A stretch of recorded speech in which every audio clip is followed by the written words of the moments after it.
Hello! Yes, it is Friday. Why is it Friday? It's Friday because, yes, I have this. Yes, it arrived today. DJI 04 is here. It's a little bit exciting, but it's not terribly exciting because we've known so much about this. However, tonight we're going to do two things. We're going to give you a complete teardown. We're going to rip it apart.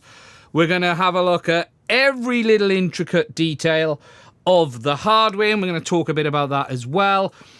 But I'm also going to share with you some initial thoughts, having watched the reviews, because I got to watch the reviews this time as well, but also some stuff that I've already found out about it on the bench, some stuff around low power mode, some stuff about race mode, some stuff around goggles, because I've already learned a bit about this already. But yes, we have 04, we have both ear units.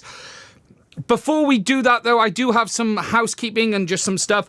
I want to say a thank you to the retailer that got this over to me. We actually have a sponsor for today's video as well, and we'll talk about that them in a minute. But I also want to say a thank you to the Hasselblad DJI UK store. It's the first time I've used these guys. I ordered it yesterday at 2 p.m. I got shipping notification by about 4 p.m. and it arrived today. And I have to say, just brilliant. That's all I want. Paid for them, ordered them, sent them to me. They've arrived. If you don't know who these guys are, they're definitely worth a look because they've built up a really big presence in the UK, actually. If you go on their website, you can search for 04, but you have goggles as well. They are fully legit. They have everything. And also, look, I also want to say we have great other people who watch the channel, Your FPV, they're another great provider, and others, but these had them in stock, so I wouldn't have been able to get it without them. Literally, great communication. They use DPD, which is amazing as well.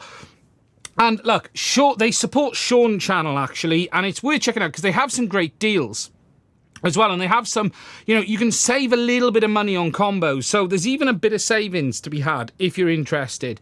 But look, it's not one person, it's worth checking out, so I just want to say a thank you to them before we get into it, because we wouldn't have been able to do it without them getting them to me in the first place.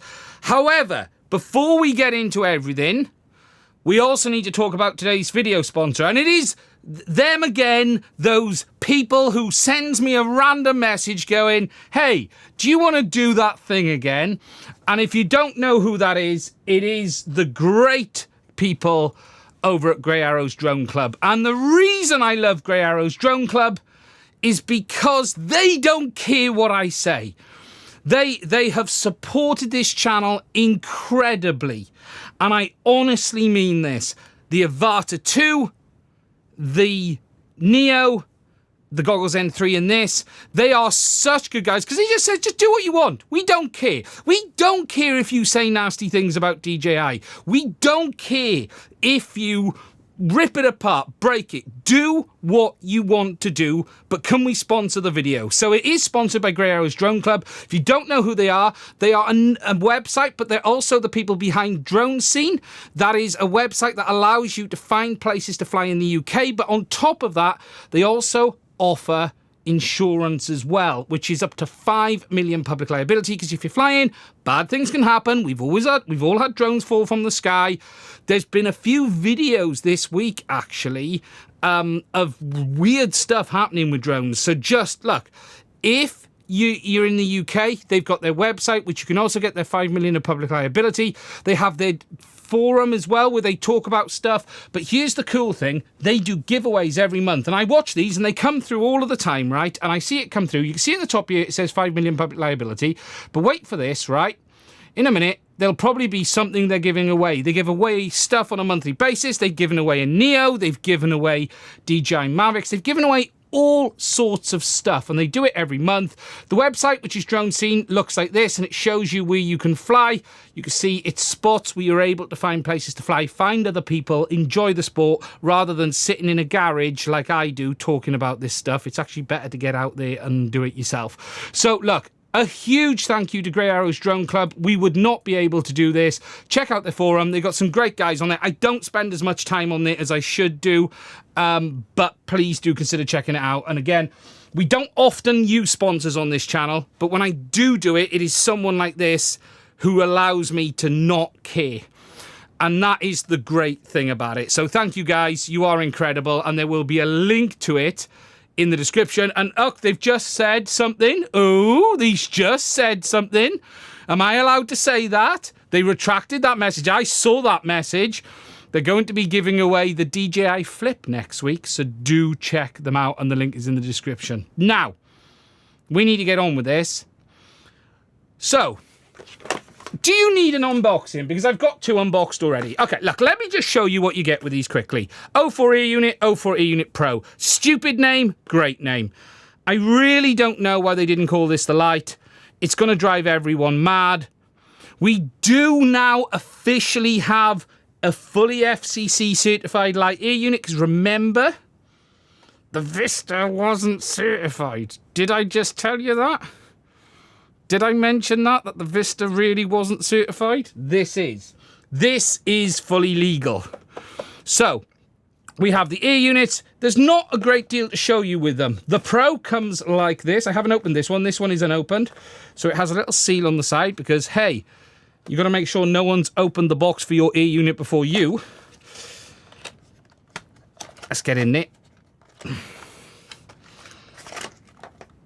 You get instructions.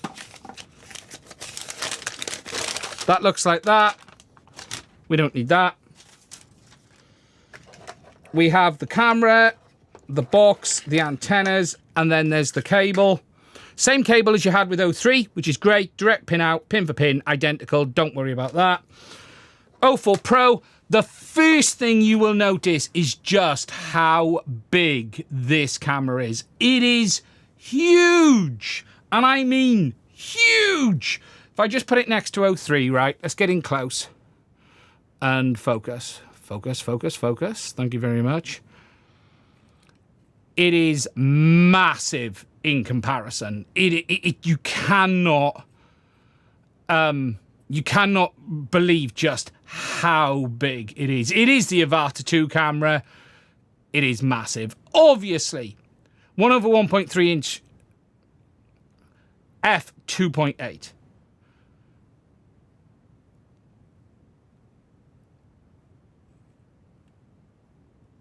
It's a massive camera. Obviously, you've got the stupid spacing, which really isn't ideal, but that's about the only downside you can say to it. Very similar in design to the last one if you look around it, but it is different. We will get the camera apart in a minute as well. We are going to rip this right down. The width is the same, 20mm wide. Both are 20mm wide, but it's taller than wide. But yeah, it's a chunky old thing. It really is. Now, I'll say this now because people are going to ask. This camera will not fit the 03 ear unit. The 03 camera will not fit this ear unit. These cables are not the same. The 04 cable for the Pro ear unit will not fit 03. The 03 cable will not fit the 04 Pro ear unit. The Lite ear unit has a different cable to the 04 Pro ear unit as well. These three have completely different cables. There is no interchangeability here, unfortunately. These cams are not, you can't swap them. Unfortunately, Pro on the Pro, Lite on the Lite, cables on the 03, unfortunately. Now, there is a limitation today on the cables that are available. And there are some things you need to be aware of because there is, in a real terms, a reduction in cable length on 04. If we compare this to 03, right? If I just show you a minute, the cable on the 04 Pro ear unit is shorter. And it is as a result of these right-angled connectors here. It's not ideal. Now, is this the long cable I've got on here? Is this the standard or the long one? I can't remember. Let me just grab another one. I've got this one here, which is a similar length. a bit shorter, actually, that one is. But that must be a short cable. I've actually lost track what is standard and what isn't. But it's worth understanding that the cable length is not ideal. If you want to know how long that is, let's get a trusty ruler. A good one. Let me just find a good trusty ruler. It's vanished. Where's my Mads Tech ruler gone? That's annoying. Ah, there it is. Right, so we want to know how long it is. Let's just do a length. Just so you make sure, because we've always got to know, you know, the length. So if you go from there to there, you've got 13 centimeters max. Absolute. Yeah, the cable does look cheaper, actually. It's funny you say that. It doesn't have the outer protection that this one has. Definitely more fragile. Stiffer as well. It's noticeably stiffer. Length on the Pro is disappointing, if I'm honest. I am disappointed in that compared to 03. But yes, sadly, the cameras are not interchangeable, so you can't swap them over. We then have the 04 Pro ear unit. Now, obviously, we've seen this. Look. How close did I get it? Let's have a look, shall we? It was very close. Very close indeed. Not braided. Very close. You've got your mounting pattern on the top, obviously. So we will measure just to confirm. So I don't want to say things that are wrong. I think it's 20 by 20 and 25 by 25. So let's go 20 by 20, 25 by 25.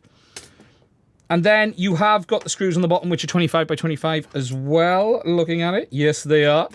So you've got 20 by 20, 25 by 25. You've then got fringe, and it is designed to be mounted upside down, which is a little bit weird, but it is designed to be mounted that way. Obviously, around the ear unit, USB port, camera cable. You have, look at this, pads, as well as the camera connection. Sorry, not the camera connection, the power connection. Please measure the camera. We'll do that now.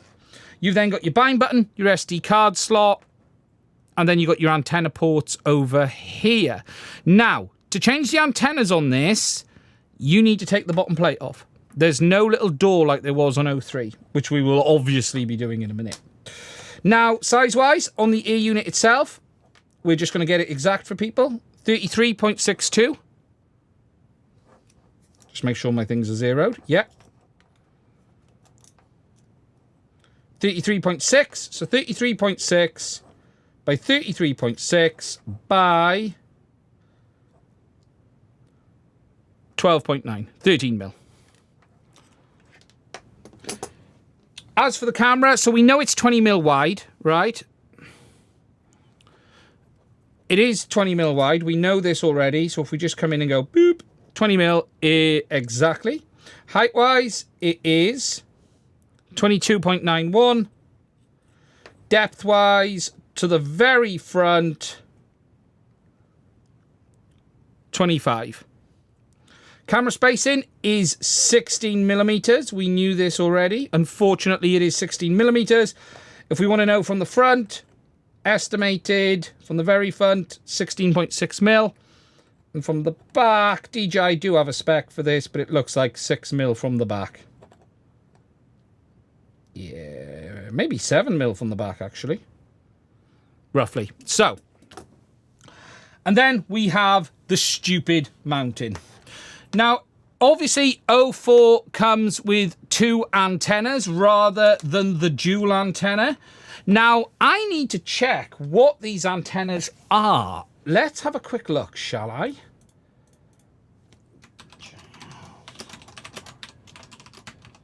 We need to have a look. I forgot to do this before it released. So, we need to check. Let me just check I'm looking at the right product. No, it's not. Let me just find...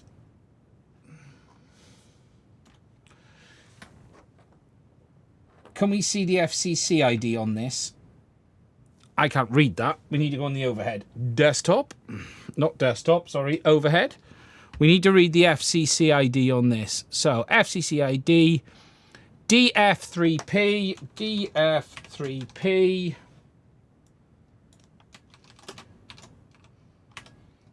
And we will check what the antennas are. DF3P, is that 290424? 290424. Yes, I have it. Okay, so if we go to the desktop and the FCC website, this is the product.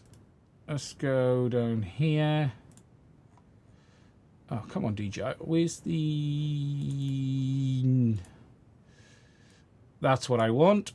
So we want that one.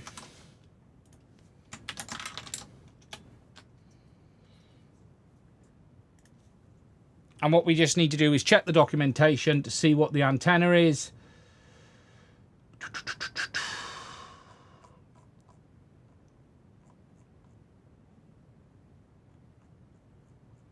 No.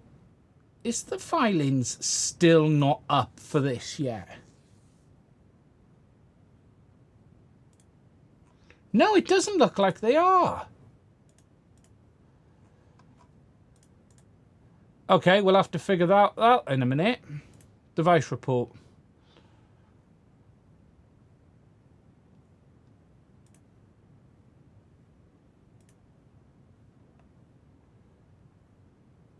Further details may be available from here. Come on. No. I've seen a report for this, so why can't I find it now? Access denied. Interesting. I think it's a change on the FCC API end. Way, that's weird, Junus. I've not seen that before. Okay, so we're going to have to come back to that. That's weird. We actually had the report. So, okay. We'll crack on a minute and we'll figure out the antennas later. So, that's the 04 Ear Unit Pro. Not that exciting to show you. Cool to see. Paste me the ID. The ID is... there you go. It's S, though. Double S at the start. I missed an S. So, there is the Pro Ear Unit. Now, obviously, whilst this is quite cool and nice, and if you want to compare it to a...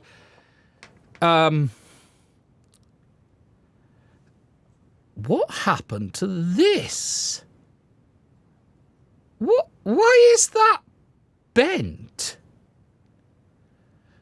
That's weird. Okay, so if we somewhat compare it to a somewhat of an 03 ear unit, it almost looks like someone's hit it with a hammer. Yeah, that gives you an idea of its size. It's smaller, but it's similar overall. Yeah. Okay. So, that's the 04 Pro. And we'll talk about the specs and stuff in a minute. We're then going to look at the Lite. Or the whatever we want to call this. So, let me find... Ew. That's that box is empty. One moment. I picked up the wrong box.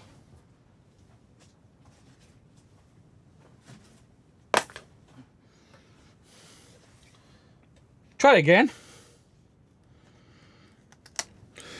So, now we have the Lite. Will the Procam work on the Lite? No. Now, what's interesting when you get the Lite is the Lite comes in a foil bag. Now, I'm going to be completely honest with you here. This is very not DJI. Everything about this is very not DJI. I am astonished that they've done this. I am incredibly blown away by some of the stuff that has been going on here, the component count, and we will get it under a microscope and have a look in a minute, but it is insane what they've done here. So, if we get into the ear unit just to have a look. How much conformal... There does look to be some conformal coating on this. Now, when you get this, it does come with like a glass filter. It's not an ND filter, but it's like a UV filter, I'm going to guess, which is that weird blue thing. You also get some mounting hardware and a plastic piece to go over the lens, which you might have seen. And then you get the light board itself. Now, we need to get in close to show you this. This is just insane, especially for DJI. So this is this side. Let's get it in focus. 04E unit, which I'm going to refer to as the Lite. On this side, we've got our Nand chip. We've got our power amplifier hiding under that metal can. USB-C. Our power connector. There are no pads on this, unlike the Pro. There are pads on the Pro, no pads on the Lite, which I thought was a bit weird. Single antenna connection. You can see the camera connector there. Now, just to show you the differences, that is the 03 camera connector versus the Lite camera connector. Do we know with the antenna from Pavo 20? If it's 5 gigs, yes. Look at that. It's crazy. The amount of the build out on the board is insane. There's just no space here. It's crazy. Another observation I've had is just how thin this PCB is as well. I'm going to be honest with you. I have some real concerns about how strong this board is. I think people are going to break these left, right, and center. It's not DJI's fault. I'm going to be honest with you. It just isn't. But I do think people are going to break these. On there we have a Nand. We've got USB-C. We've got our camera connector, which is glued down, but we can get that off. We got our power connector there, so there's no pads under that one, look. There's nothing there, just the camera connector itself. And then on this side of the board, you've got your sticker, which we will be taking off, but you can see power regulation. But just look how close to the edge stuff is. It's crazy. But that board is really thin. Just to give you an indication of how thin this PCB is, it is 0.7 millimeters. 0.7 mil board. That is insane. That is so thin, it's crazy. You've got your bind button over here. And yeah, it's really, really small. As is the camera. I think, you know, camera is very interesting to look at. It's just a sensor on a board. When you look on the back, you've got your gyro up there. We'll have a look at that under the microscope. And then you've just got this weird bit of like a double PCB connector. It's a bit weird. You can see there's two boards there. It's an interposer is what it is. You've got, I think, honestly, I think this is basically the module straight out of the Neo. I honestly think it's like the module out of the Neo, and then there's an interposer between the boards. And to do the conversion, because look, you can see it down in there. It's just an interposer. And then you've got the camera and its lens. I think they've just taken that straight out of the production for the Neo. I really do. Can you rotate the UFL? Someone asked. You can move it like that if you want to. But yeah, that's the camera there. And then obviously you have this plastic piece, which they include for mounting. We'll do this before we get it apart. And then we'll do the weights. And then so you've got this like plastic cover, which is this here, which clips over if you want to. That just goes on like that. And that allows you to mount. Quite hard to get off once you've got it on. And then you've got clips on either side. There you go. And then you've got this little blue weird lens. If you want to clip that on, you can. That just clips on the front. It's like a bit of a protector. Okay. And you can clip that onto it as well, if you want to. Interesting indeed. Now, obviously we need to get the weights out the way because people will want to know what the weights are. So let's just get that done, just so we've got some confirmed weights on the kit. I have a brand new set of precision scales. My wife bought them for me for Christmas. So we have a brand new set of precision scales. So let's just get it checked, so we at least we know. Oh, let's go to the overhead and zoom out. There we go. So we're going to remove that. We've got a 50-gram test weight included.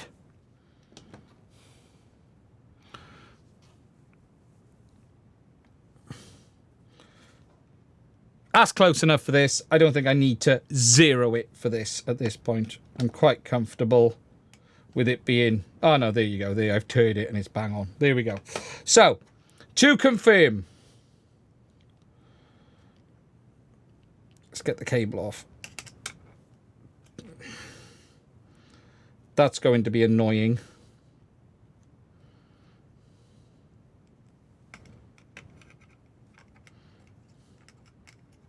How am I going to get that to stay there?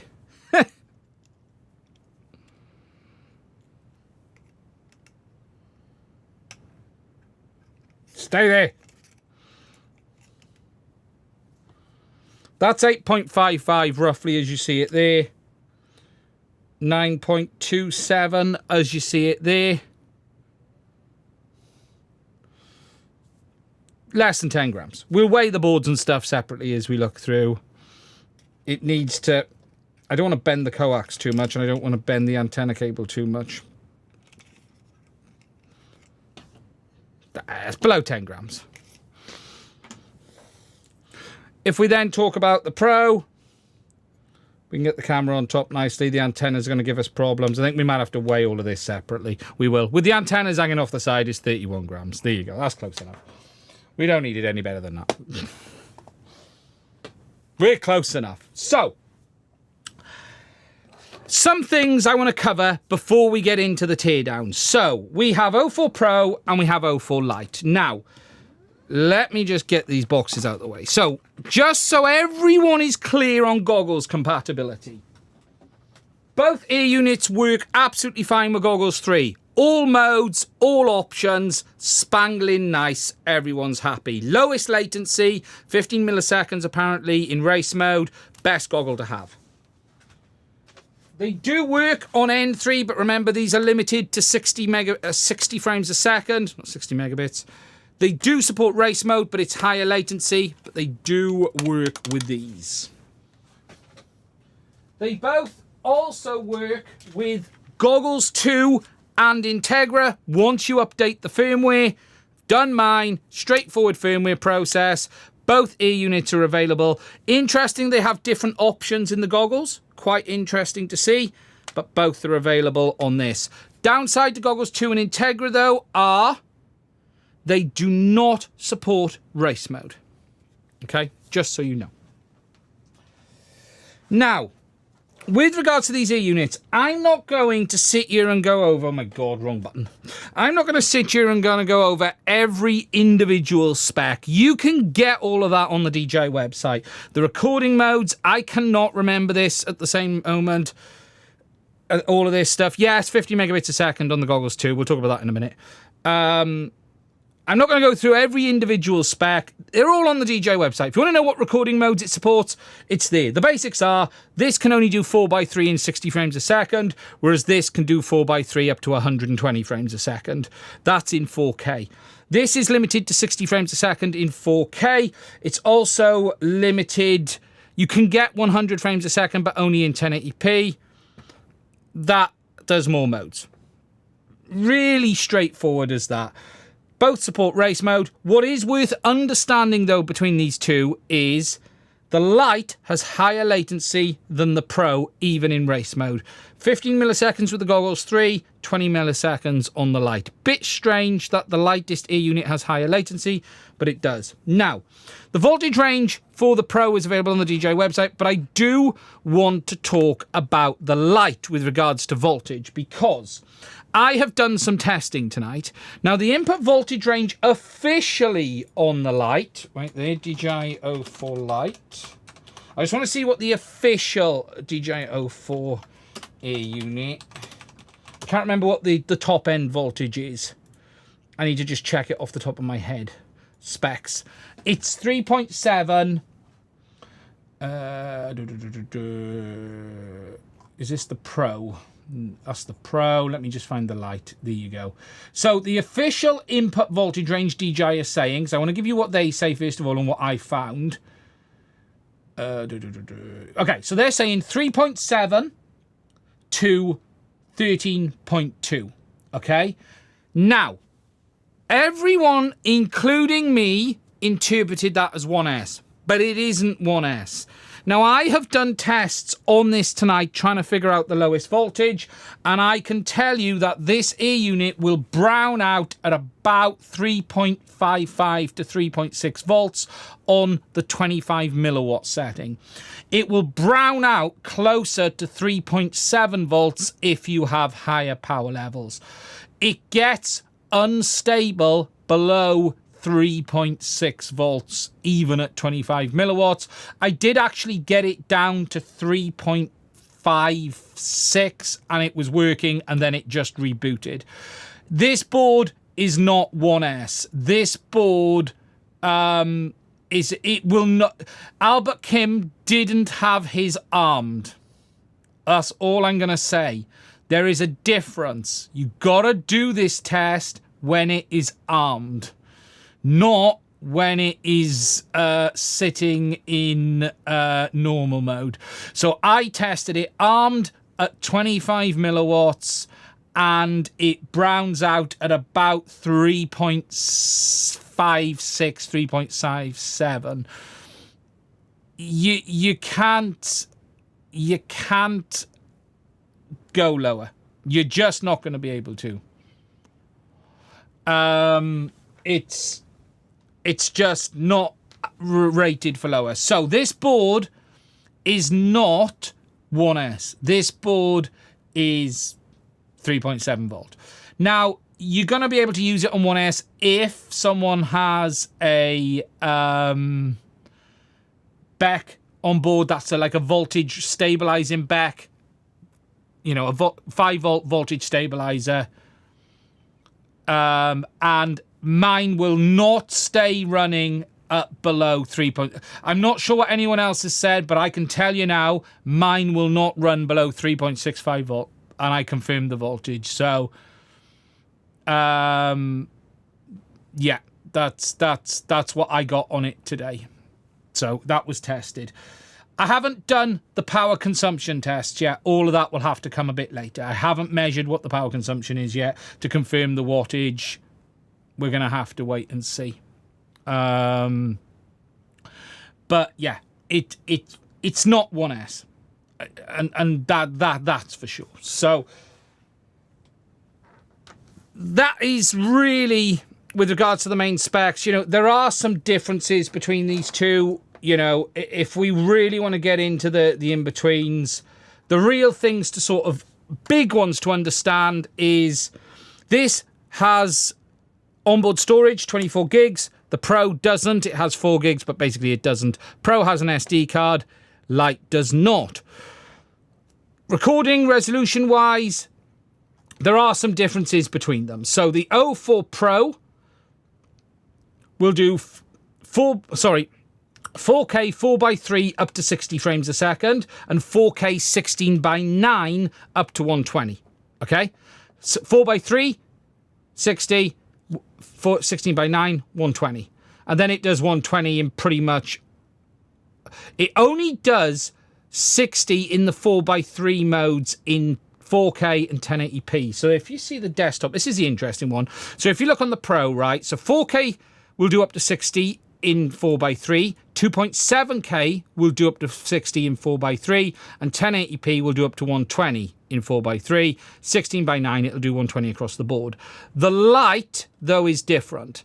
The Lite has more limitations on this, so you can do 4:3 up to 60, great, in 4K, but you're limited to 60 in 16:9 as well. So just take that into account. If you want 120 or 100 frames a second, you need 1080p. And it's worth remembering, I haven't done my latency testing yet. Ooh, no, wrong screen. I'm going to do the latency testing. The latency testing should show, and I know Ross has done his, I haven't done mine yet, but it should show the lowest latency modes will be the 100 frames a second mode. Now, this is interesting when it comes to race mode, because race mode forces you into 1080p, 100 frames a second. That's what it forces you into. It gives you race band channels. So for those who have not seen, this now will give you full race band channels in race mode. Do you want to see this? Because I quite like this UI, actually. Let's look at this before we tear it down, because you want to see this. This is actually quite cool. I likes this. I actually likes this quite a lot with what DJI have done here. So let me just plug this into here somewhere. That one there. And we'll power up this Pro, because this Pro is ready to go. Because I want to show you this, because this is actually really quite cool.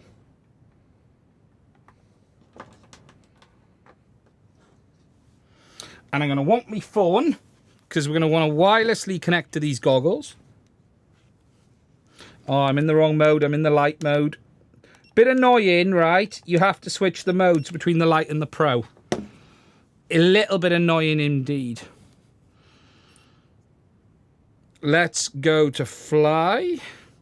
And I'll go to the overhead and show you this, because I really like this. This is actually very cool.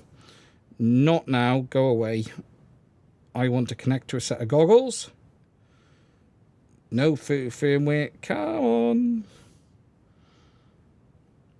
Pick them up.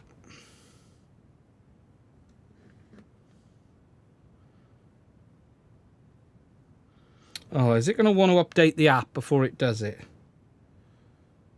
I bet you it bloody does. Does it want to does it need the app to be updated before 04 works with it? I haven't actually done that today.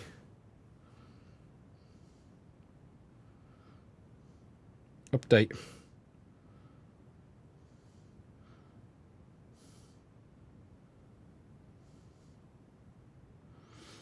We'll have to do that a second. I'm just letting DJI update itself now and probably steal all my data.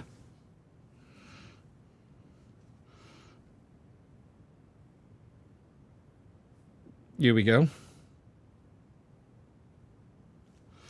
Right. Let's see.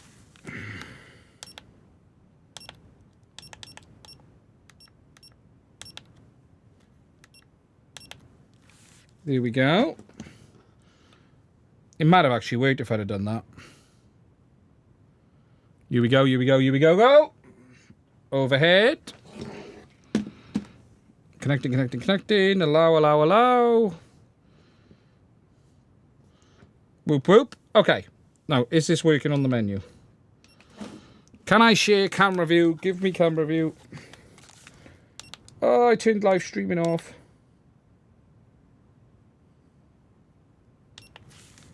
Oops. I turned it off by accident.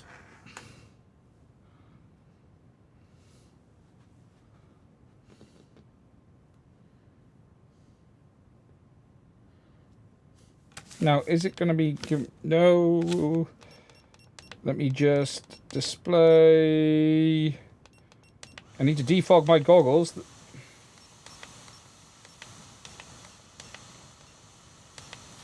Hey, right. Okay, let me show you some stuff. This is the bit is quite cool. You need to see this bit. I'm just going to put a fan on the air unit because it's going to turn off if I don't. There we go. Right, the bit I want to show you, because this is actually quite cool. So the bit I want to show you is transmission. We now have lots of nice new options. So let me set this back to where it should be a minute so you guys can see everything. So under here, you have your normal modes now. So you have, let's just refocus that perfectly. You have your broadcast mode, you have your focus mode, you have your transmission power, you have racing mode, and you have auto. Now, the great thing is we now have full transmission power settings available. Now, there is some things you need to be aware of on this. You can see we've got the options of auto, 25, 50, 100, 200, 400, 700, and 1200 on the Pro, which is nice to see. They do work I have tested these and they all step through absolutely fine in FCC mode. And I'll just warn you on that. C users, watch this space. That's them. You then have your manual channel selection below. You can only select 5 gigs, but you've got your 60, 40, 20 and 10 megahertz options when used with the Goggles 3. And then below this, you've got your channel options. Now, I can confirm full ham file works absolutely fine. Full FCC mode, full FCC channel unlock, full ham as you would expect on the older system. It works exactly the same. The hacks work. Everything works as expected. When you are in FCC mode, you have full control over power, full control over the channel selection as well. So as you can see here, you have your manual channel selection, you have your channel power settings. All of that works exactly as expected. Something else I am pleased to confirm. Low power mode now works properly. 100% working. You do not need a fudged flight controller arming command to use low power mode. When you turn off low power mode, you get full RF power on this ear unit if you select 1200 milliwatts. Absolutely fine, bang on, absolutely perfect. It now works as it always did on the original system. I've confirmed it, it's great to see. Now, the real interesting thing here is race mode. Race mode is something new from DJI, and race mode, if we enable it, the first thing you will notice is it kicks us into a new selection of channels, and you will notice that they are race band. Race mode conforms to race band channel settings. You still have full control over the channel selection. You still have control over the bandwidth, but it is reduced bandwidth now, either 20 or 40 megahertz, whereas it defaults to 20.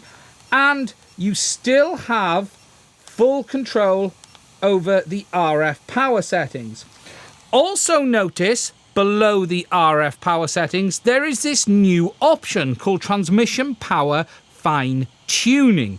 Now this allows you to adjust the RF power in small amounts. So if I set it at 100 milliwatt and go into it, you can see we can go -6 and +6. And this allows you to tweak the RF power to get it correct if you are in an environment where you need to be at a specific amount. So for instance, if you were on 25 milliwatts, we can adjust it down below 25 milliwatts or above 25 milliwatts to ensure that it is compliant with whatever system you're racing in. So if your power levels are being managed, you can tweak it. And I've tested this on the Spectrum Analyzer. It works absolutely fine. Great to see. I didn't know this was there. Until I did some tests on this, I didn't know it was there. It's really cool. Really, really cool. Now, some things to confirm on race mode. Normal DJI 03 and 04 worked differently, and let me just turn off the fan on these because it's really loud.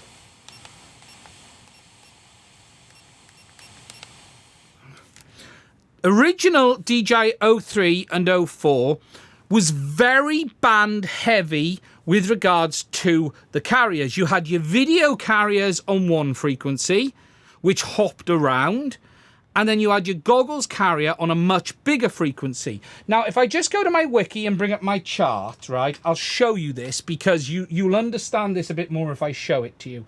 So on FPV Wiki, I've got my frequency chart that I need to update because this is no longer correct. But this was my frequency chart for 03. And if you look here, right, in 40 megahertz mode, you had channels 1, 2, and 3. But the video and goggles telemetry would hop over this big area here. It would move around in this whole area here. Okay? Just a big jump, a big area it could hop in. Now, I actually said, I will say, on a number of Discords. I think I mentioned it on JB's and mine. And my suspicion was that I think in race mode, DJI will do something different. And my suspicion was that they would align the video and goggles carrier when in race mode. I can confirm I was right. I was expecting it because that's what I would do if I was doing it.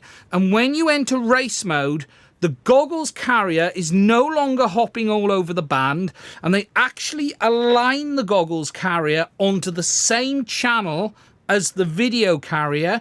The goggles drops to a 5 megahertz carrier and sits over the same frequency as the video carrier, which means it leaves all of the other race channels clear. Now, in race mode, it is still dual transmission. It is still transmitting out from the goggles and receiving from the ear unit, but the channels are aligned.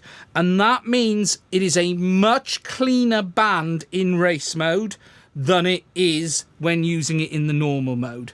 This is basically the same as how Avatar HD works. It is basically the same as how the original FPV system worked. But note, it only does this in race mode. Normal operating mode, it doesn't. What is also interesting is the fact that it's reducing the goggles down to 5 megs means I suspect penetration will be very poor in race mode. I've not tested it. Do not expect race mode to behave the same as normal mode. I think race mode will probably have quite poor penetration. But I'm going to be honest with you, I don't think it's designed for anything but an open field. I haven't tested it, but if I was, I bet they would align the frequencies, and they did. And I'm now going to bet that the penetration will be poor based on the much smaller carrier that they've got uploading. But what is really nice is it does align the frequencies. I might put it on the spectrum analyzer at the end. I don't want to do it now because it could crash the stream because it's a very processor intensive unit. But we will do it at the end. But yeah, race mode is really clean, really tidy. I like what DJI have done. They've done what I would have expected them to do. That's great. You know, from our perspective, I always thought it would be dual transmission because it needs to be dual transmission. However, they've aligned it, which means this good. I can see people asking about the cameras. None of the cameras are interchangeable. 03, 04 Lite or 04 Pro. Connections are different on all of them. So on the overhead, that's the transmission screen. I'm going to be honest with you, there's not a great deal else to show you under here at this moment in time. But the race mode is really well done. Now, something I do need to mention on CE mode. When your system is in CE mode, and I'm not in it at the moment, you will find that you still have the manual power selection available. You can select 25 milliwatts, you can select 50 milliwatts, or you can select 100 milliwatts.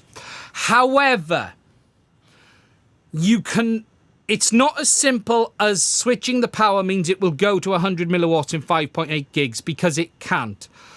If you go into manual power selection when you're in CE and set it to 100 milliwatts, it will still be 25 milliwatts on 5.8 gigs. But remember, the CE band also now supports 5.2 gigs, which does support 100 milliwatts. So if you set it to 100 milliwatts in CE, you don't get 100 milliwatts of power on 5.8. You'll get 25, but you will get 100 milliwatts of power where if it jumped down to 5.2 gigs, but you can only use 5.2 gigs if in auto. You can't manually select 5.2. Does Hamfile also use 5.2 gigs? No. 5.2 is only for FCC use, CE areas. Ham should not use 5.2. It shouldn't. I haven't fully tested it, but it's not legal in the States. It's only legal in CE. Can Can we do 100 milliwatts in race mode? Oh, yes, you can. Yes, you can, absolutely. So if we go into race mode and select transmission power, you can absolutely go to 1200 in race mode. And it works. There is no power limitation in race mode. It just changes the channels to align with race band. Do you know what is slightly annoying?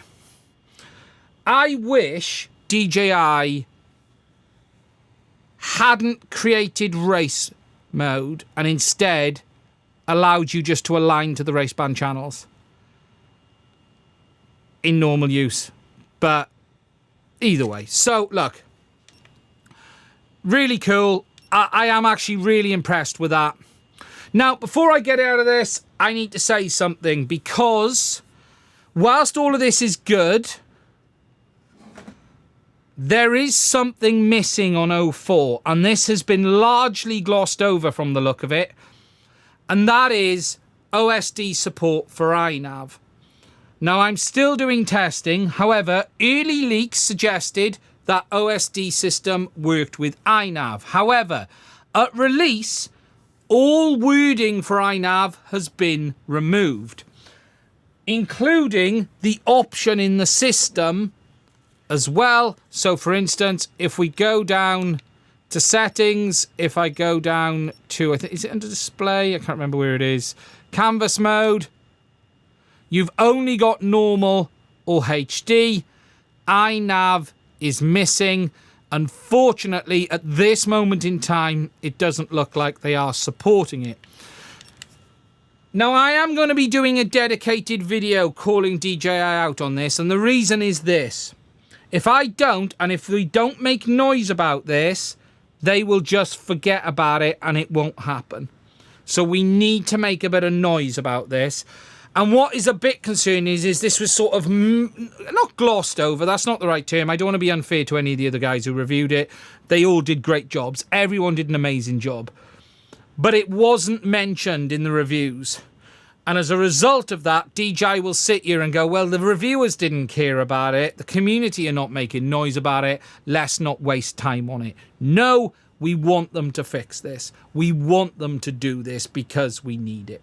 And that's the thing. So, really annoying, but we need to make a bit of noise about this. So that's really, all there is to show you on this. Now, before we tear this down, I just want to give you some observations. I'm going to turn my fan off and turn my goggles off. iNav not compatible OSD, only in beta flight mode. Now, I haven't flown this. It arrived today. I have to say this. On the bench, man, does the Pro look good. And I mean astonishingly good. Unbelievably good on the bench, I have to say.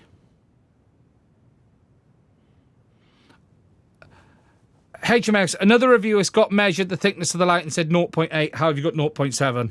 I don't know. I'm measuring it on my vernier caliper and it says 0.7. If he measured it on his vernier caliper, he said 0.8. Sorry, I can't comment on what other people have done. I can only comment on what I've done. You're seeing it for yourself. 0.66 if I press in.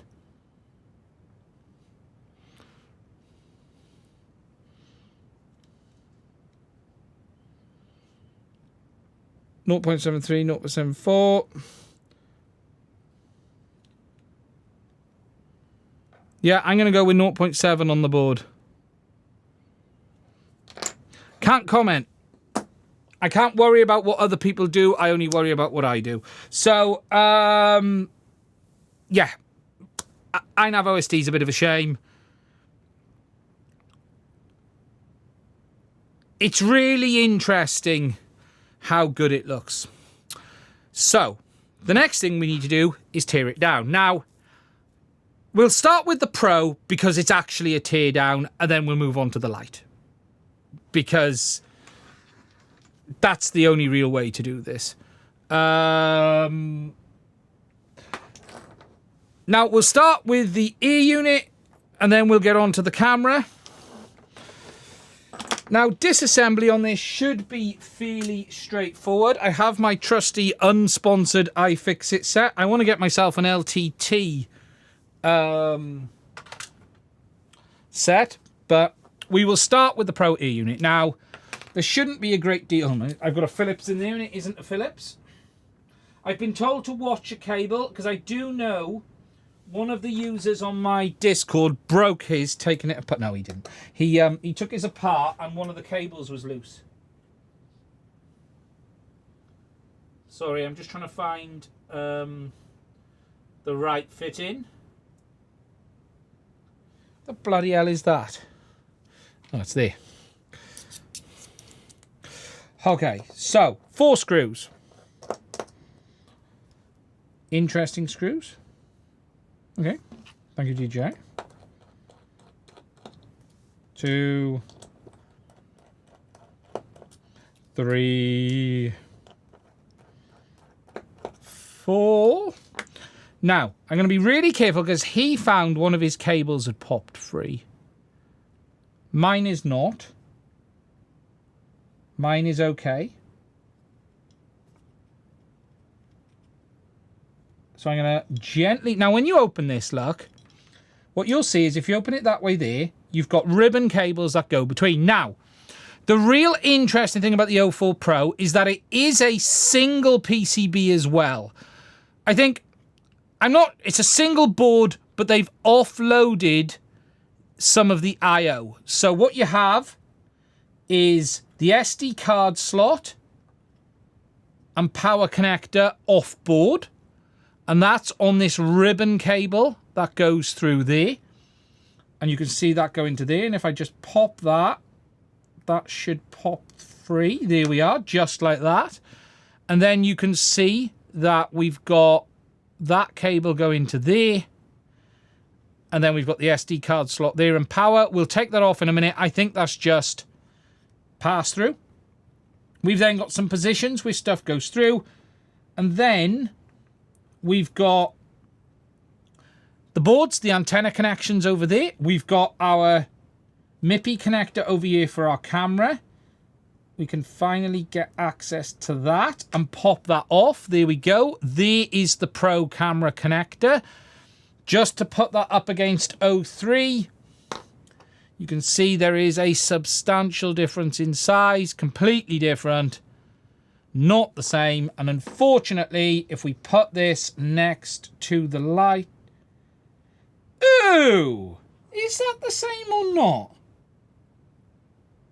Wait a minute. Wait a minute. What's going on?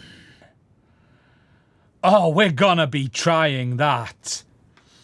Oh, we're going to be trying that. I was told it's not, and I had it confirmed. So, let's get in a bit closer and focus.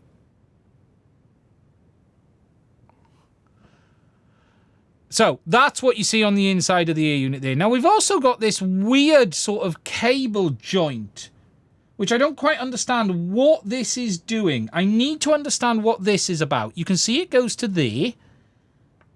But what is that? I have no idea. That's not the SD card. Sorry, that's the power board. The SD's down there. I wonder if that goes to the SD card underneath. So we're going to pop that off. There we go. That releases just like that there. There you go. We're going to pop off our antenna connections. There we go. And then we need to figure out how we get the board out. Now, there is a screw down there and a screw over there. And this time it is a Phillips.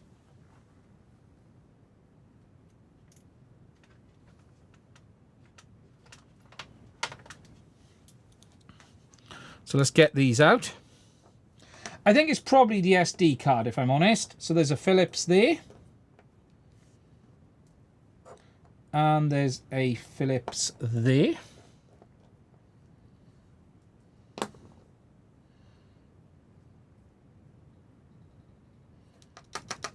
Now we've got to figure out how we get it up.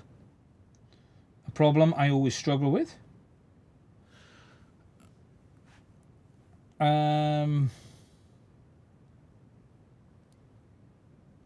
That's the 2 screws there. I'm just looking at what I can do to get in new. Okay, we need a pair of tweezers to get in.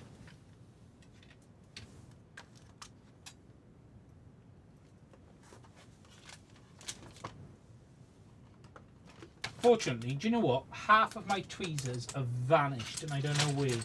Why is it tweezers always seem to disappear? Now, what I'm going to try is this.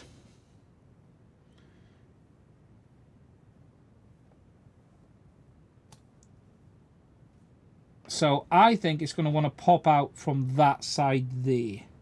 No, that's not going to go through. I need something thinner.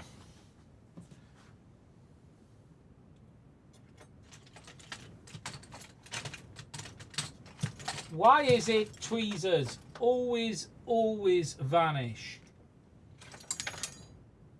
Every time for me.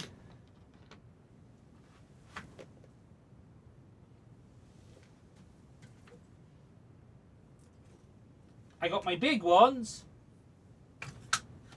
Again, not a comment that's usually used around.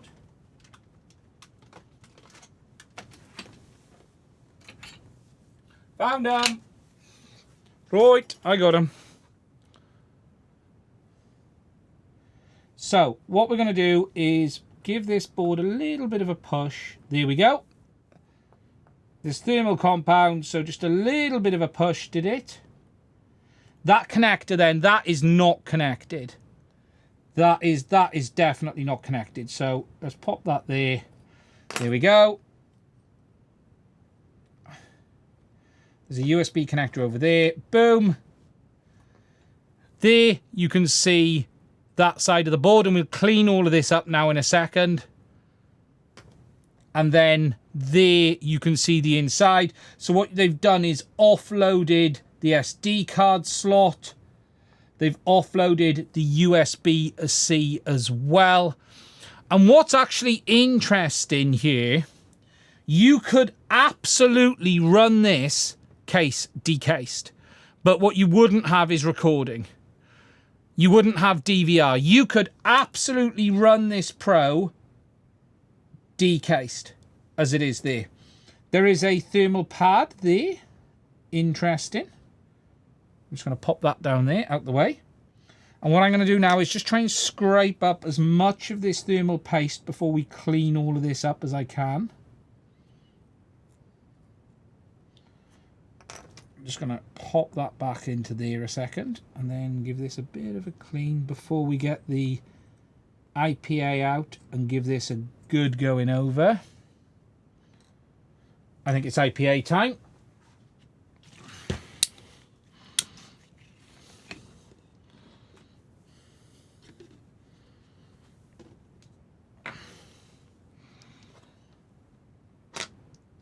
The IPA does is allow me to move this stuff around a bit. It tends to help get it into... I'm definitely going to need to get me toothbrushes out on this one in a minute. Right, let's get the toothbrush.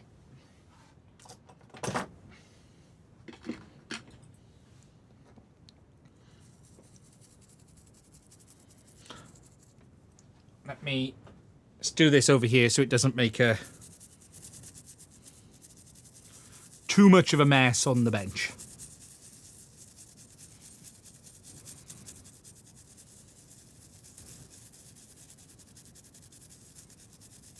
It's getting there, nearly there.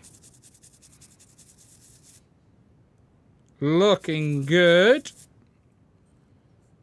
Perfecto. Okay. Let me just get the IPA to vanish. Overhead. So, there we go.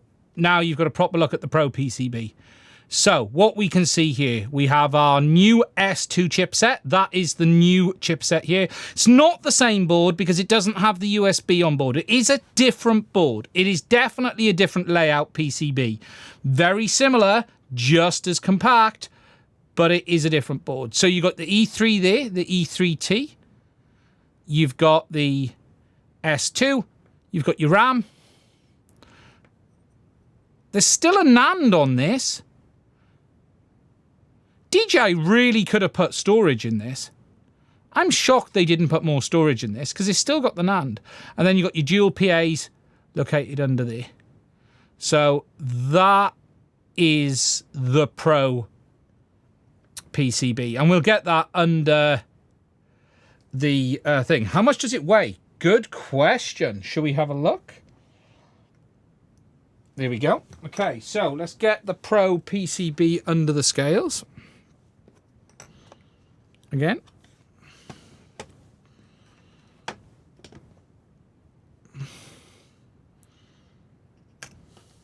Five grams.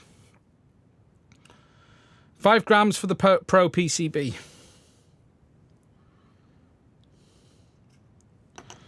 .04 naked light. Bottom cover 2.75. Top cover with crap 7.81. 4.965 grams. Really quite cool. Now, so we'll get this under the microscope in a minute, but we'll so you can have a proper look so we can see. But we also have a look in here. So I don't think there's any electronics in here. This is like a double connector. I've seen this done by DJI before. That's like yeah, it's like a glued connector. There is some electronics on that, mind. There's definitely stuff on there. And then that just looks to be the SD card slot and the USB-C connector. I'm not sure you can really call this a single board unit. I think you can call it a single board with daughter boards. I think that's a fair comment to use. If we look, I'm guessing there's a screw under there, is there? Yes, there is. Interesting, they're doing the thermal compound thing to the SD card again. I've seen DJI do that before. So what they do is they, let's just refocus that. About there you go. They push the heat into the SD card from the chipset. I'm not sure how I feel about that. We have seen them do this before. Then there's 2 very small screws down there for the USB-C port. Let's get them out. You are going to have to watch your SD cards with this.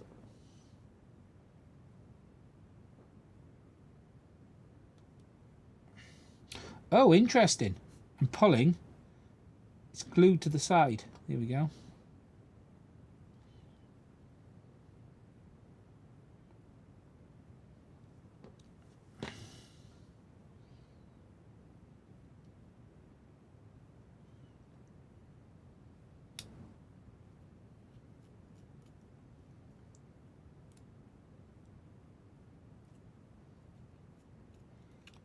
Is there any more screws under this?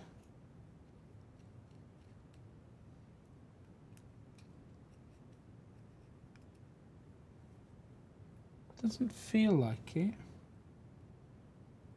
I think that's also stuck down.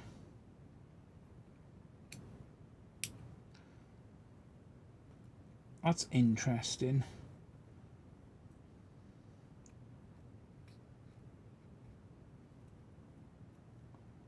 There's also no space around it either.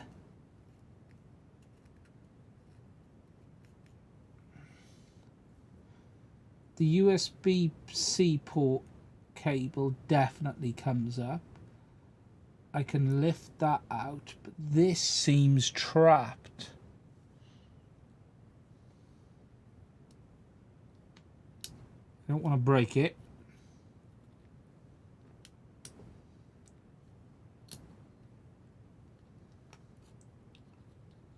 another screw hiding somewhere?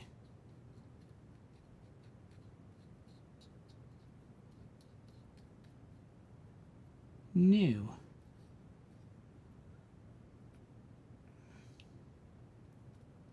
What I suspect is this is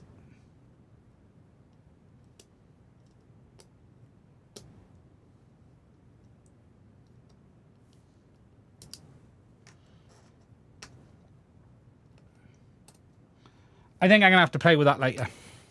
I think it's possibly glued as well. Look, there's no electronics under there, so I'm not going to worry about that. That's just the SD card straight to this. So, look, I don't think there's much else to see there. I think, though, what we do want to look at next is this. Now, this is the camera. But before we do that, I think we need to take a stop. We need to do something. We need to test this on the Lite before we go any further. Because I don't want to take the camera apart until I know if that works on the Lite.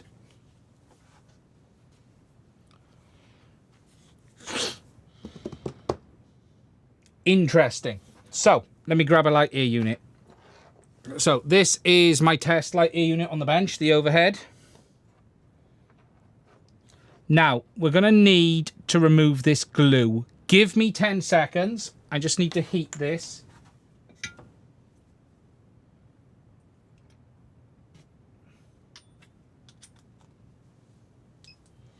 The glue always comes loose with a bit of heat.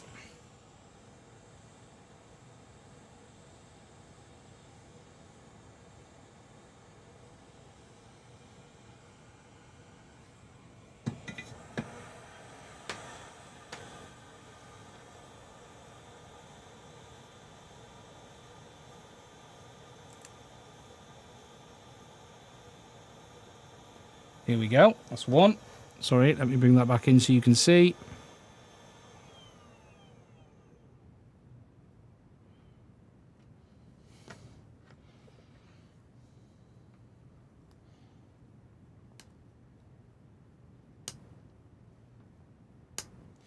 I need to just heat that again.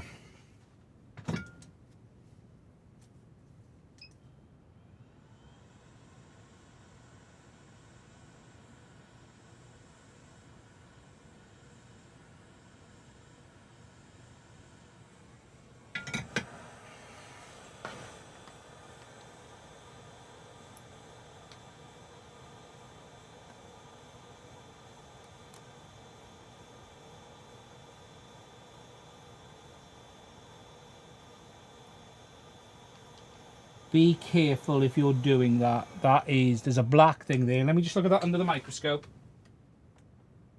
2 seconds, guys. I just want to make sure I haven't ripped anything off the board. I think it's just paint, but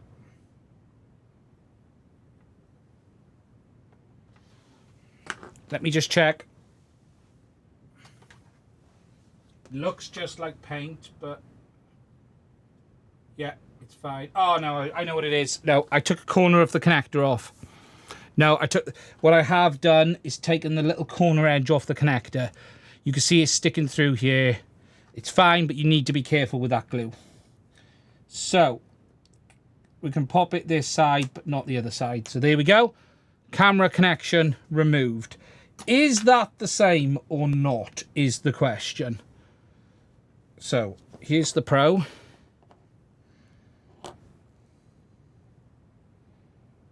It frickin' is. Hello, hello, hello.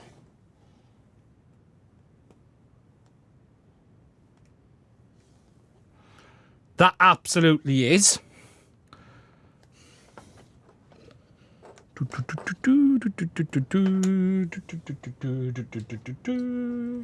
One moment, please.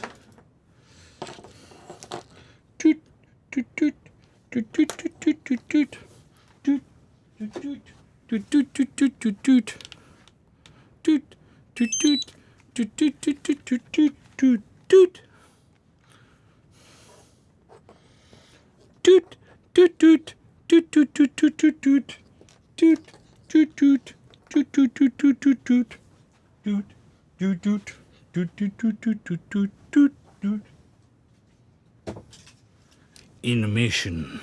If anyone can name the band.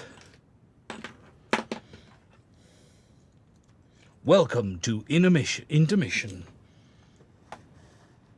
You get 10 points if you can name the band, and another 10 points if you can name the album. Oh, he's got the band. Lowry's got the band. Name the album. I think it's Smash. Isn't it Smash? Or is it X-Nay and the Hombre?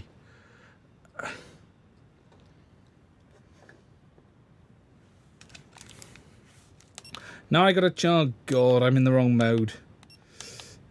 It really is annoying having to switch modes.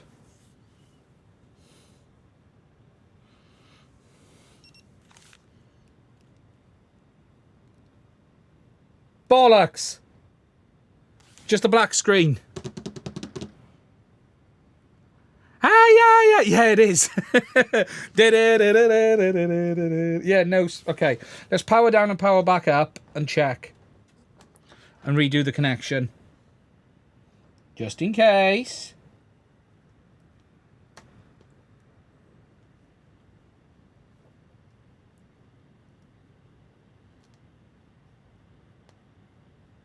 Okay.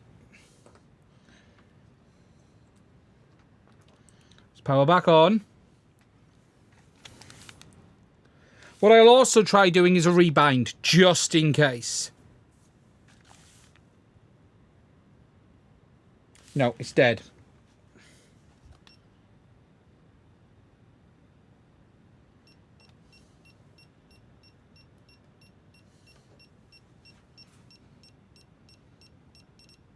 Just doing a rebind, just in case.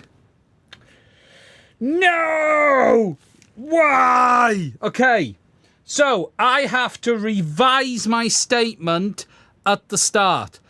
The cameras for the two ear units will physically swap, but it doesn't work. Here's something interesting. Here's a point. Should I try changing it into the Pro ear unit and see if it works? You never know, do you? Just in case it thinks it was...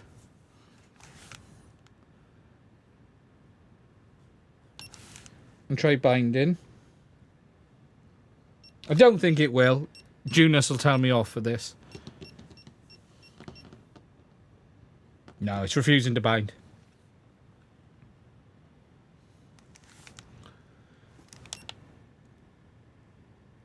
That's annoying.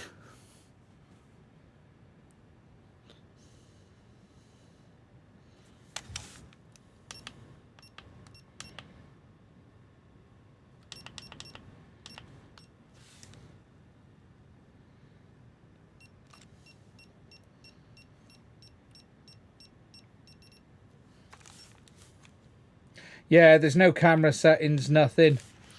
Booger! Let's just swap it back just to check. Just in case. Just in case.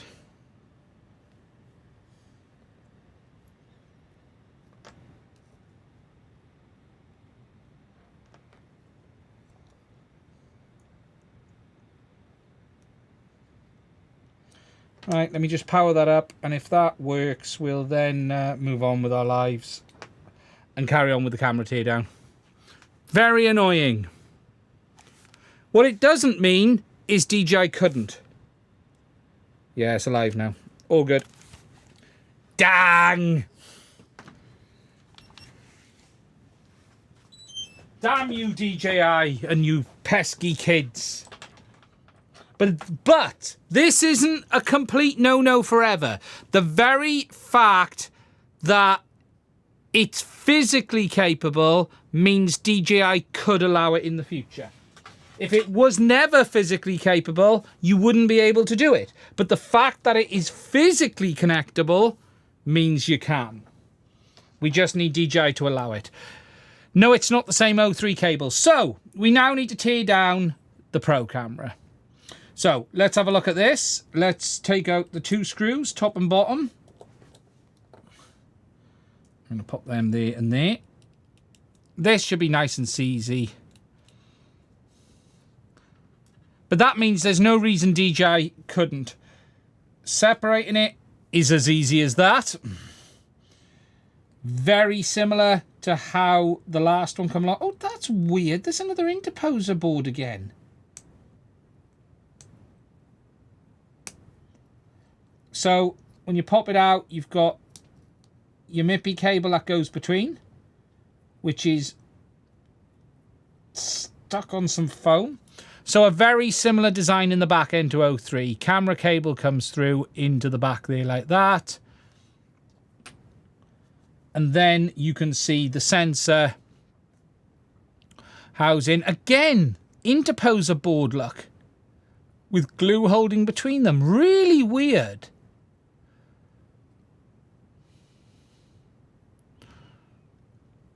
Really weird.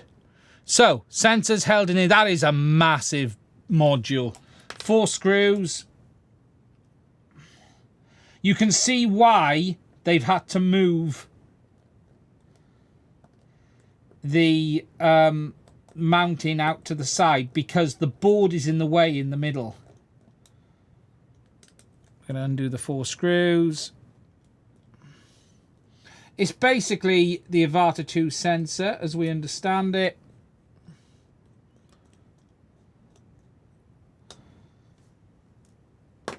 Pop the module out. There we go. You've just got your usual housing. Let me just tip that over so I can get the other screws out. One more hanging on for dear life. Very similar design to what we've seen before. There we go. So let me just get the focus right on this so you guys can see it nicely. There we are. Yeah, we'll weigh it now. Very similar to what DJI did before. You got your gyro there. You've got your connection on the back there. And your module, Naked 04. You can absolutely naked this. Absolutely naked this. Let's get a set of scales. Get me drug scales out.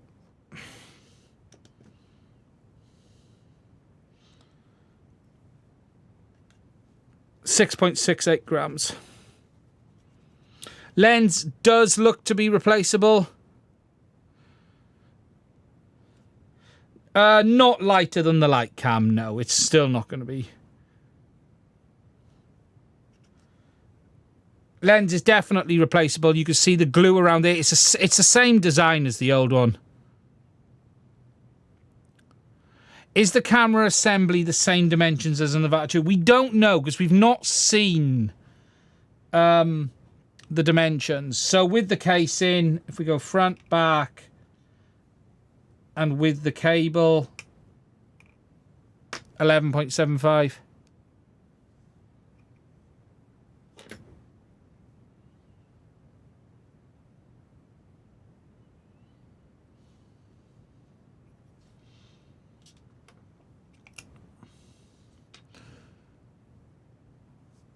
Yeah, technically, if it's the same sensor, the Avata 2 should be able to have a lens replacement if you could get the gimbal apart. But yeah, quite nice indeed. Yeah, definitely replaceable, but it's not a standardized lens. I can see it's threaded. That's why you have this glue in there. It's the same setup as O3, being honest. It's exactly the same setup as O3. It's just in a different size. And then you can see your gyro there. So, that's the Pro camera. That's the Pro Air unit. Now, we're going to do a teardown of the Lite. I'm going to say teardown loosely. Sorry, that camera lens is in my way because it's there. Whoop. My thingy sticks out. God, 687 of you. Hello. So, let's do the Lite and then get him under the microscope, because that's what I want to have a look at. Really interesting. Now, the Lite is going to be very quick overhead. So, tear down on the Lite. is going to be fairly simple. Let me find the one I've already taken the glue off from, which is this one here. So I've already taken the glue off this one. Oh, we need to refocus. Come on, focus, focus, focus. I use manual focus. I don't use autofocus on this camera because it's not particularly great. So, we need to remove the camera cable. Nice and straightforward, just like that. For people who want to know the camera weight, just on its own, let's just get that on. 2.4 grams, 2.41.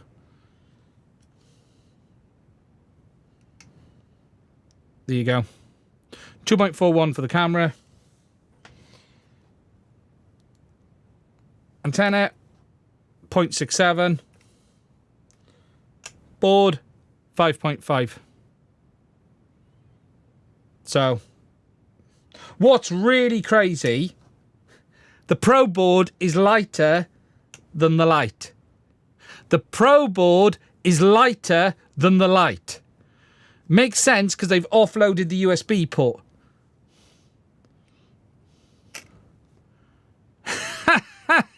Look at that. That's funny. So, we've got the sticker on the back, which we now need to remove.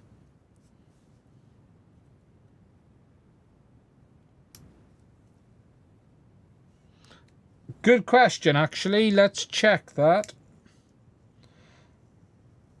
There we go. There is the sticker removed. Thickness of the Pro board, it's thin. Yeah. Yeah, same. Actually, I'd say it's a bit thicker.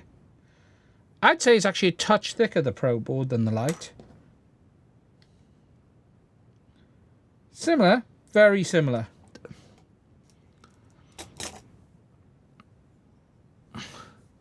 Now, when we look at these two boards side by side, here's what's really interesting. Now, look at this. Look at this. That side is basically a copy and paste. Let me move them into the middle for you. So let's look around. So E3T, E3T, power regulation, power regulation. There is some differences, but remember this takes a higher input voltage, so it's going to be slightly different. But look at that. That is really close. It's not, I wouldn't go identical. There are differences, but the layout is very, very, very similar. Very similar indeed. Yes, we'll do the Naked Dome Pro camera in a minute. That is really quite similar. And then if we flip it over, do you know what? I want to have a look at the Nand flashes. The Nand. So I tell you why. Now you can see they've had to move things. You can see why. Here, they've had to make changes. So, to get the extra PA on, because remember, there's going to be two PAs under here rather than a single PA that you've got under here. They offloaded the power connector, which they probably could have put there, actually. But the USB took up a lot of space on the Lite, which they've offloaded to, let's just get that right before we get it under the microscope. The USB port took up a lot of space. So, and then they've had to increase the can size for the two PAs. That's quite cool. Quite cool. Agreed. Please test the Lite camera on the Pro. Oh yeah, interesting. We could try that. So then, interesting, there's another connector over here that is unused. That was never fitted. I wonder what that might have been for. Very similar though. Very, very similar. Now what I do want to do is get the stickers off. I need a bit of heat for this. 1 second.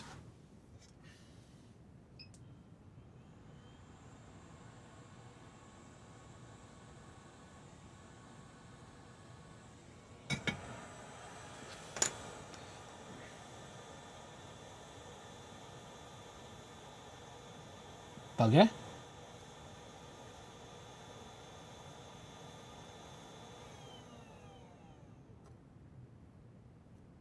Wasn't what I had in mind sticker. That's some water. Look at that's a water sticker, isn't it? That is one of those. That. Look at that. Be warned, ladies and gentlemen. Be warned. DJI is coming for you. That there is a moisture sticker.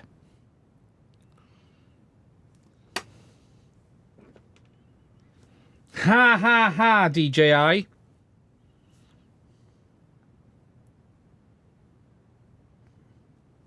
I'm showing you guys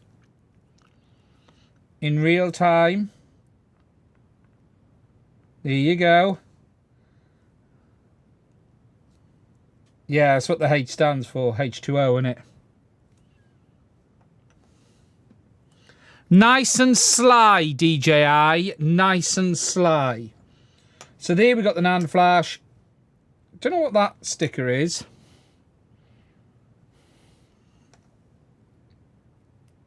That's a thermal pad. We need that one over there for later. We don't want to lose that. Right, let's get these under the microscope. Because I tell you something. Do you know what is actually annoying here? And it's really a shame. DJI could have put flash storage on this smaller. And you can see the chip is smaller. It looks smaller. But DJI could have put a bigger NAND on this. Is that NAND the same size or is that smaller? To me, that looks smaller. Let me just measure that.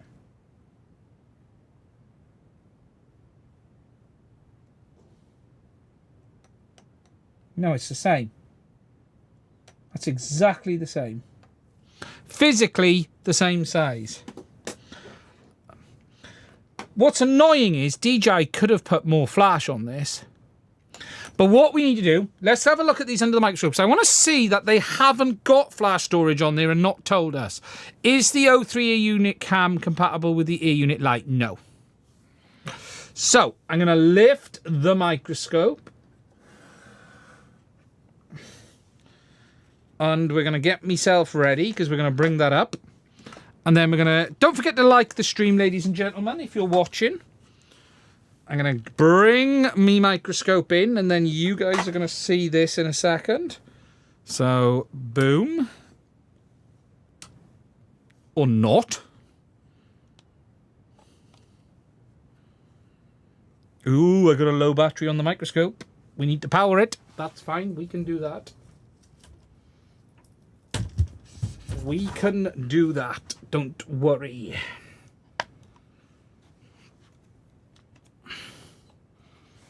Let me get me light ready.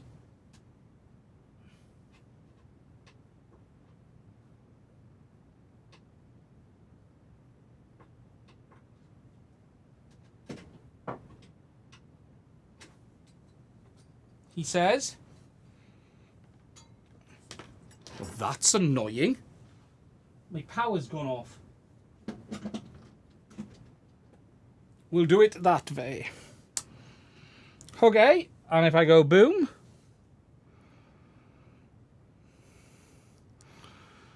Why is my microscope not working? Oh no, OBS, what have you done? Don't do this to me, OBS. OBS, oh OBS, don't do this to me.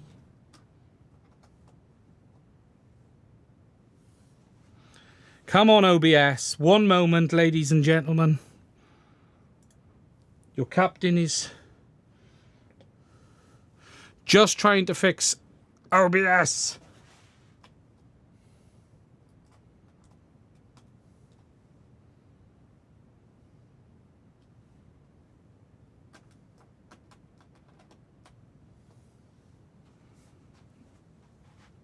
Come on. Why? I know what happened because it powered down, you see. Is where the error is.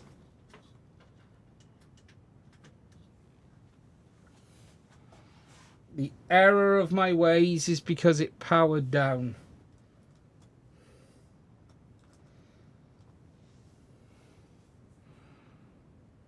Do not do this to me, OBS. Do not fight me like this.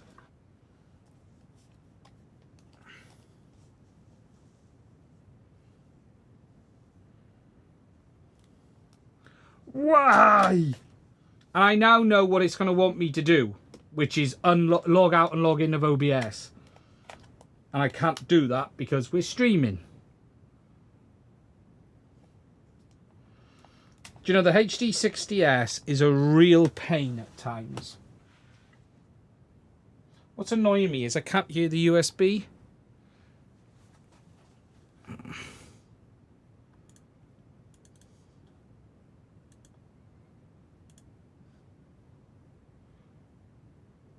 Hey! There we go. We're back.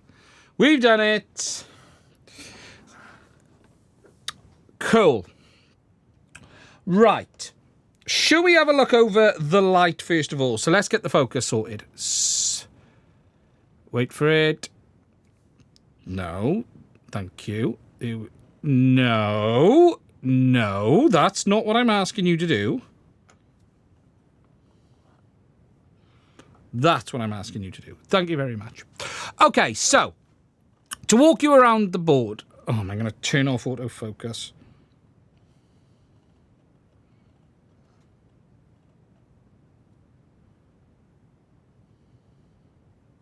There. Okay, it won't change now. I said it won't change now, and it just changed. Wow. There. What?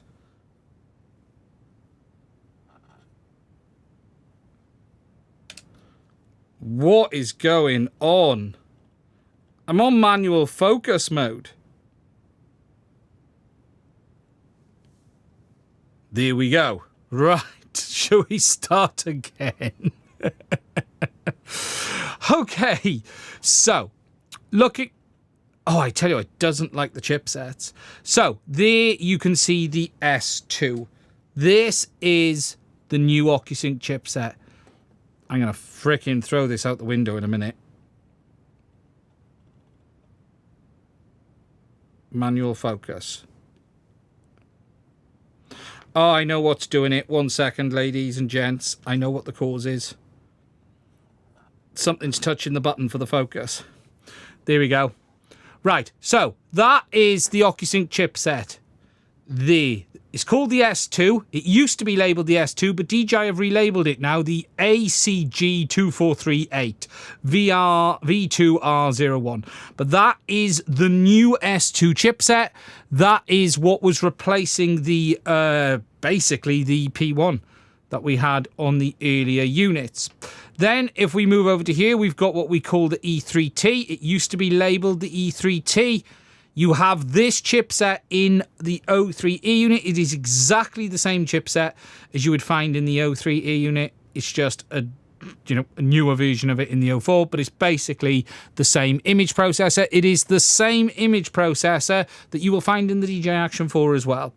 We then have our RAM chip. Now, our RAM chip is the CX...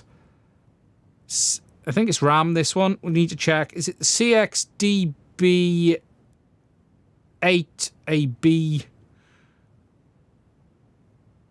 AM? So that's probably 4 gigs of RAM. It does look conformal coated. This board absolutely is coated. Definitely is coated. Over here, you got power regulation. You got your 4 coils. Power regulation, more power regulation. Not sure what they're hiding under here, but you've got more power regulation there as well. You've got components down there. What I can tell you is that the size of the components they've gone down to on this is insane. Just look at the size of the resistors down there. That is nuts. How small they've gone is just crazy. It's just insane. It's just madness. Flipping it over to the other side, we then have obviously our power connection, our MIPI, USB-C with some conformal coating. That capacitor is covered, which is interesting. Why is there... Oh, I know why there's glue on that cap. That's something to watch. There's glue on that cap because the antenna UFL can rotate around to there and they don't want it touching. That is one to watch, ladies and gentlemen. Be careful of that one. You've got a protection diode up here for the power input, I suspect. Your PAs are located under this can. We've got the switch and the power thing. And then we've got our NAND flash. Now, the NAND we've got on this is... Let's have a look. We probably need to clean that a little bit more. Can we get the D off? I don't know. It's painted on. Can we get that?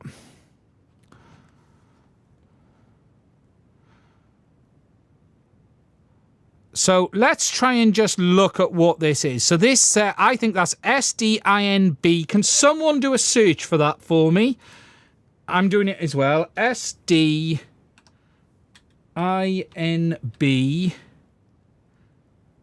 DV. I think 4432G. 4432G. I don't know if that's it. I don't quite think... It looks like a 32 gig NAND based on the 32G at the end. 4 times 32. So that's the NAND on the Lite. And really, that's the board there. Now, let's hop over to the Pro. Now, does the Pro look coated? Yes, but not as much. You can definitely see there's coating on the Pro. There absolutely is coating on the Pro. You can see it on the stuff. Why? Any reason why you're refocusing when I'm not touching you? There's definitely coating on the Pro. My microscope is going mad. We've got a RAM chip again. You've got your power regulation. What is this doing? I'm not touching it. And then if we flip it over, I'm going to throw this out the window in a minute.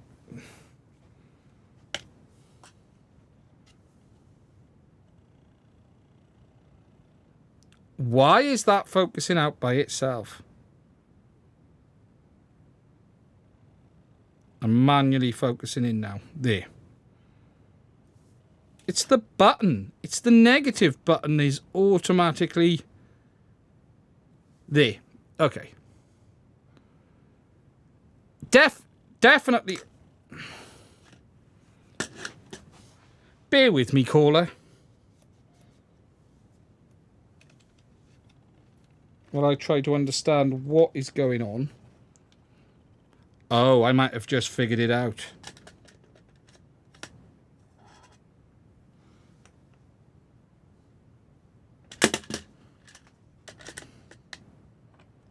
Live stream gremlins, ladies and gentlemen.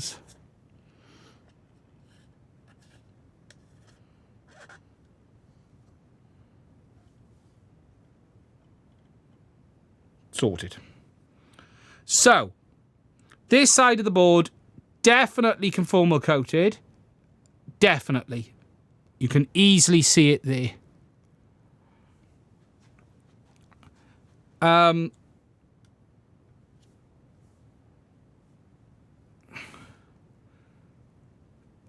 Big component count. Right, here we go. 8 gig. SD 8 gig versus 32. So it's definitely a smaller NAND. They're both SanDisks. There we go.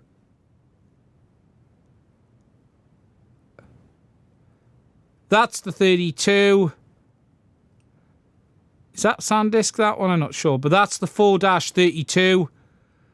That's the 4-32.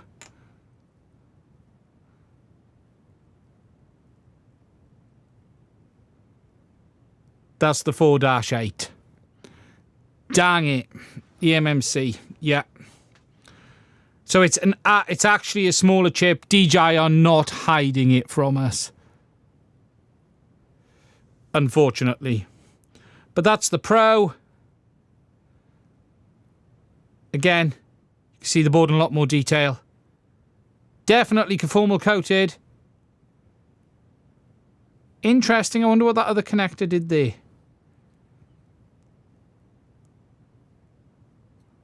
What's nice on the Pro as well is if we flip the Pro over, it's very similar. Very, very similar. That's where the PAs are. See those two copper pads? That is where the power amplifiers are on the other side.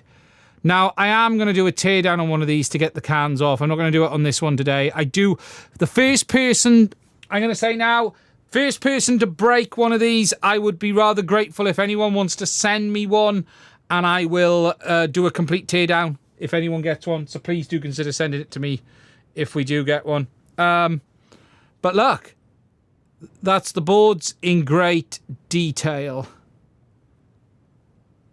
Very cool. Very nice indeed. That's for the second camera, someone said. You can see the RF filter in there, look. There's the RF filter. And that one heads off to that filter there. Component sizing. Look how small those resistors are down there at the back of that connector. It is insane.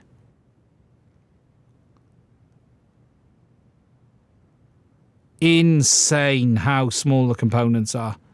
Really cool. Now, if we look at the back of the cameras, because it is worth looking at these because it is interesting. So we have the gyro on the back. So if we look at the front of the camera, there's not a great deal to show you, but there is components, look. They have components top and bottom. So do be careful. There is stuff to damage here. You've got components either side. And then on the back, you've got the gyro. 1469D. Isn't that the MPU 6000? Someone check what that is. I think that's the MPU 6000, isn't it? Is that the MPU 6000? The 1469D? I can't remember which one that is.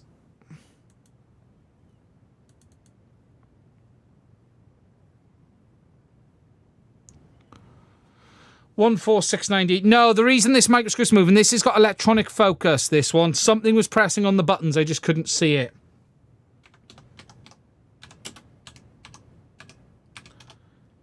Oh, no, it's the 40... No, it isn't. It's the ICM 40609D. ICM 40609D. There you go. I had to check that. So that's the gyro there. Oh, yeah, you got the I. Yeah. I can never remember the gyro numbers off the top of my head. And then you got the back of the sensor there. You've got the little barcode. And then you got that interposer board. Look at that. So there's a connector on the board. And then they've got an interposer between them to go to the MIPI connector. Very cool. And then if we look at the back of the Pro, let's just tell it to focus. There we go. Ooh, is that a different gyro? MP66. Is that a different gyro on the Pro?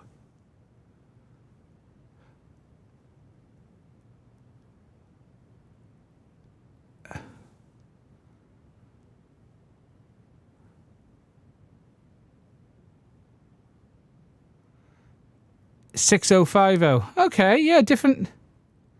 MPU 6050. Interesting. Different gyro on the Pro camera. Interesting. Again, interposer board between the sensor and camera. Components around the outside under the foam. If we just lift the adhesive up, there is components all the way around, look. So again, you're going to want to be careful. There is stuff there. So do watch this. But yeah, overall, pretty good. It's the serial number of my camera there, Brian. There's the serial number of this camera. And a water sticker. Hello, DJI. And then you can see there the thread going down for the lens, look. You can see that there too. Definitely replaceable, but we can't get them yet. Hopefully Flywoo might make some. Ah, interesting. I2C versus SPI. Someone's scanning his QR code, yeah. DJI's already banned me, so don't worry about it. Although apparently I love DJI, and apparently I'm trying to do everything I can to get back with them. That's why I keep slagging Cadex off, apparently. Yeah. So, that's the Pro. Let me just unplug this light.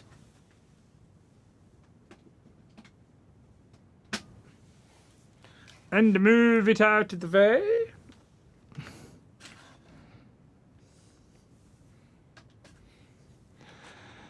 Apparently, I only say bad things about Cadex, so DJI will love me again. It's nothing to do with their inept releases, their bait and switch at times, their lack of actually producing the product that people asked for, and the promises that they never keep. It's nothing to do with them at all. But as I want to stay with DJI, that's why I do like a banner saying F DJI, or I actually gave them the finger that time. I'm not going to do that today. But no. So, what do you want to know? You have Scotch tape stuck to my right elbow. It's probably come off. What do you want to know? Anything you want to know, now is the time to ask. You have saved 710 people from 700 people. Hello there, everyone. I had a few super chats come in earlier, I think, as well. I haven't looked at... Sorry about the viewer activity. I haven't looked because I've been doing stuff. So Vector Parallax gifted members. Thank you very much. And he joined as a member. Props off $5 and Solo $10. Thank you very much. So, there's tape on my arm. Where is it? I can't see it. Dimensions of the Naked Pro camera. Let's do it. Let's do it. So, dimensions of the Naked Pro. So the lens is wider than the PCB. First thing to understand, right? So the lens width is 16.79. The back end width is about 16.3. Turn it that way. 16.8. Yeah. 16.7, 16.8. The PCB end, 16.5. 15.13. And then lengthwise, 22 mil. Can Goggles 3 be customized to have an external battery? Potentially, yes. I have seen it done. 4x3 is 4x3 2.7K 100 not on Pro a firmware issue? Probably a sensor issue. Okay, let me just... Cool, that chat moved quick. Right, let me catch down. Let me catch down on the chat. In fact, I'm going to put the chat up. So, let's put it up. So... Can the Goggles 3 be customized to have an external battery? Potentially, yes. Is 4x3 2.7K 100 not on O4 Pro a firmware issue? Probably a sensor binning issue. Because remember, using the full sensor size. Is there a need to update the firmware for Goggles 2 to work with O4? Yes. You do need to update the firmware. doesn't drop support for anything. You gain support for 04, there is no loss. Which ND filters will fit for the non-pro? DJI have their own. I don't know about others yet. We're going to have to wait and see. How do the camera cable connectors compare under the microscope? They are identical. Well, they fit, so they're identical. Ian, you missed 24K James. 24K James. 24K James was. Let's do something RC. Give $4.99. 24K James. What have I missed? 24K James.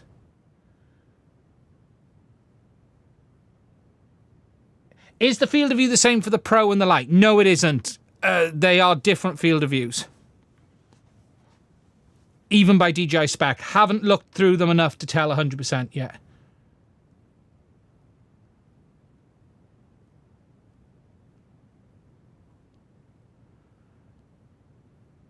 Just catching down on the chat.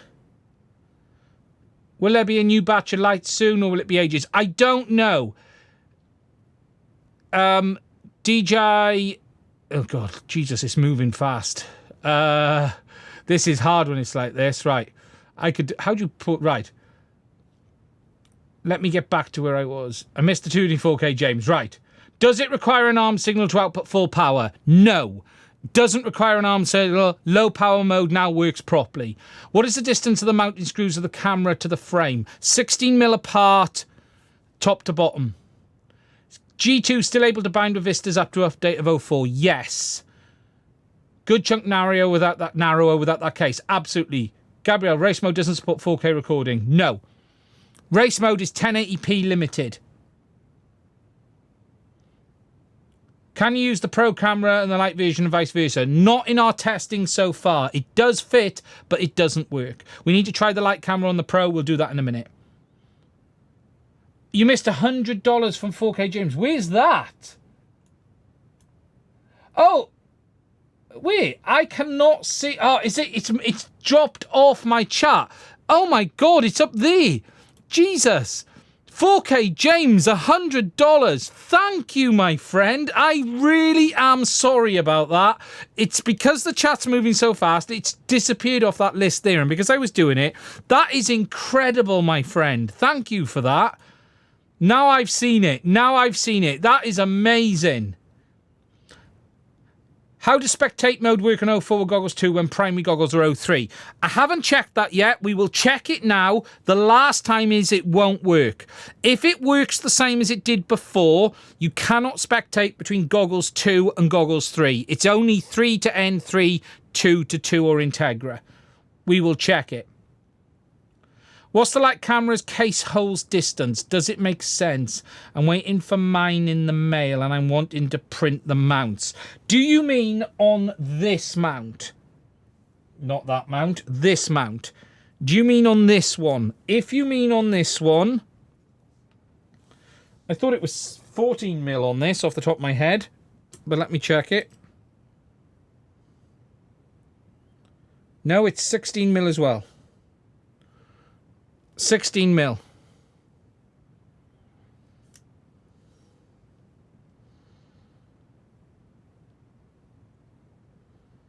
Yeah, 16 mil.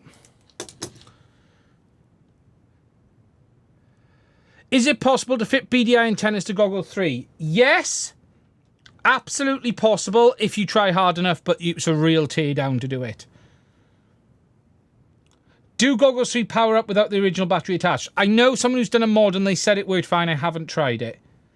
Do we need a flight controller to get full power on 04? Let's do something else. No. Low power mode now works properly. You can select low power mode off, 700 milliwatts on the Lite or 1200 milliwatts on the Pro, and you get full power. You do not need an arming command on 04 to do it.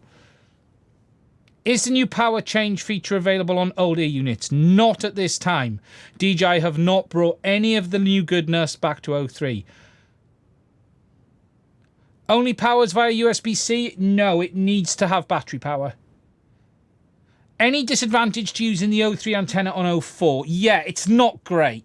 You could, But I would not... Look, if you want to go a single antenna solution, yes, you can use it. But it's a dual band antenna, and it isn't the best in the world. It's not the worst, but it isn't the best. You would get the best performance from duals. But there are dual 5 gigs from some manufacturers out there, like that one I've got on there. They do exist, so have a look. You need New Assistant. Yes, you need to download the New Assistant. I had to do it today. Standard cam on the Pro, we'll do it now.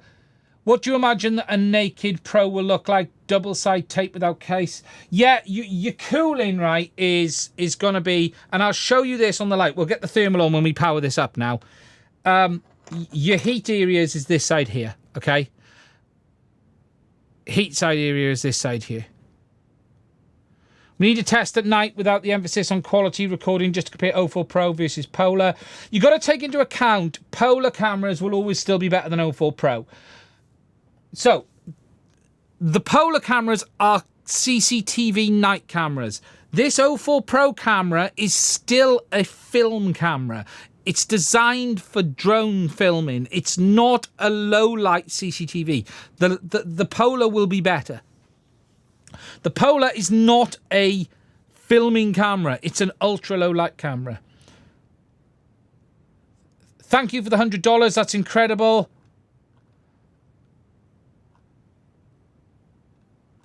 Let me just go back up to where I was then. Let's do something else here. I think I've answered yours. It should be. Alex, thank you for the $10. You're incredible. Its chat has just skipped a huge chunk, unfortunately. It's really hard to keep up with chat when it's moving fast. Ham file, yes, absolutely. Ham file works as normal as it did before. FCC hacks, all exactly the same.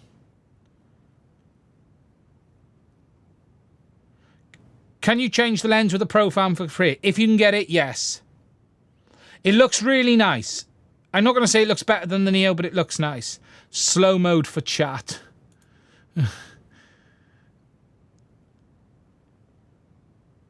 Dual race band channels work in 40 megs. Yes.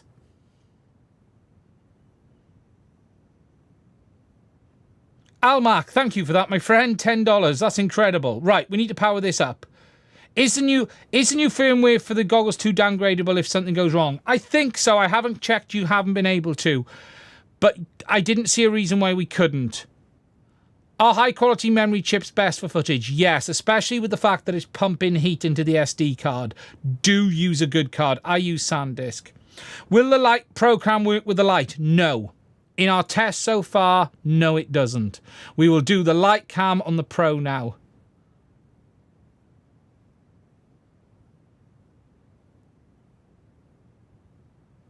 If you really wanted to go naked on 04, could you not just connect the USB and stuff on 04? You could definitely run the Pro without the USB. You just need to hardwire it.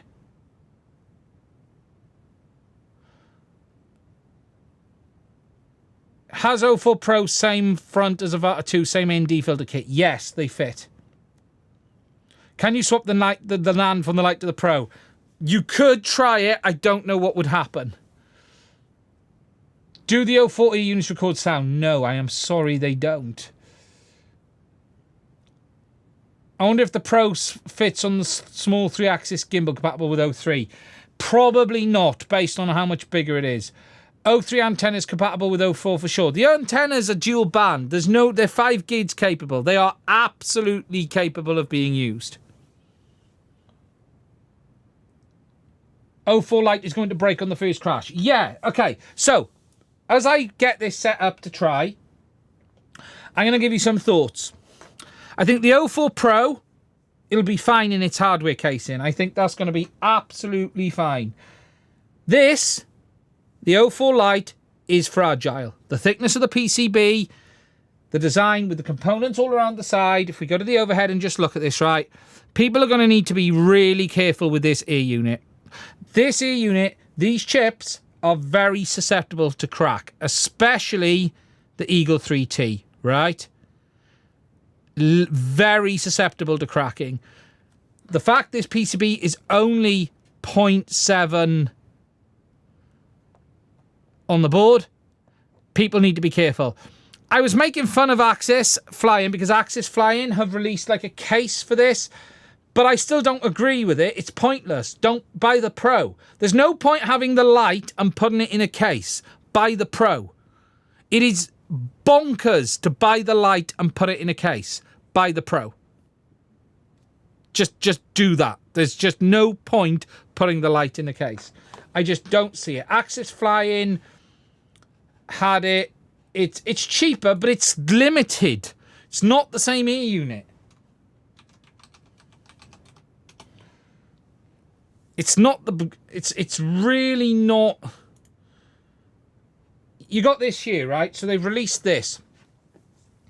So an aluminium case housing, 20mm, 14mm. Look, that'll be popular, but you can do that in a 3D print. So look, ear unit cooling CNC kit. Have they given us what the weight of this is?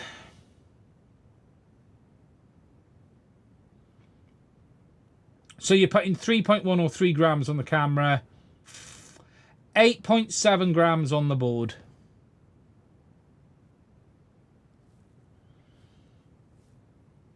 I just buy the Pro.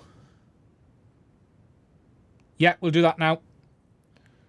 I just...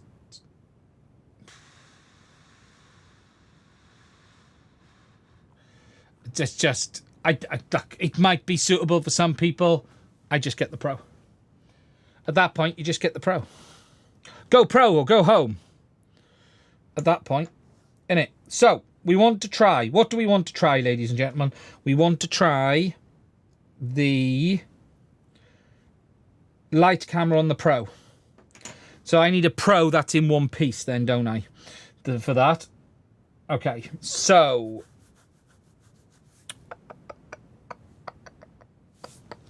do I need a Pro that's in one piece? No, I actually don't. I can use the Pro that is not in one piece. We can use the Pro that is in pieces. So let's go to the overhead, is what we can do. We can use this one, which is the naked one, because we will now see. We'll power it up with the correct camera first. So let's just get this back together.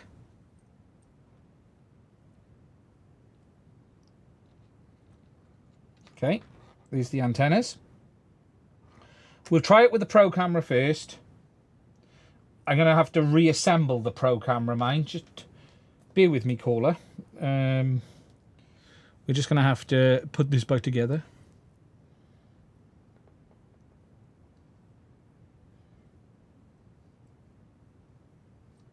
Or at least partly back together.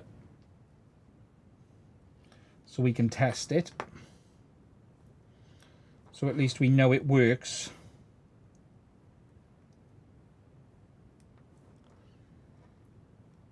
Okay. Okay.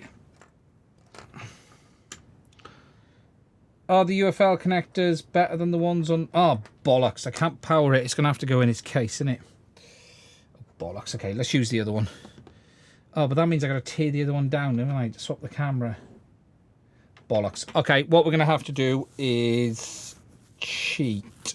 Cheat is what we're going to have to do. Okay. We need to do a little bit of assembly. And we'll swap the cable at the camera side is what we'll do, rather than the ear unit side. So, we now need to remember how this came apart. Does anyone remember where these were? Does anyone remember what this thermal pad was on? Because I can't. I might have to go back in the recording. Anyone? Oh wait, there I gotta put the screws in that as well. Anyone have a rememberings of where that went?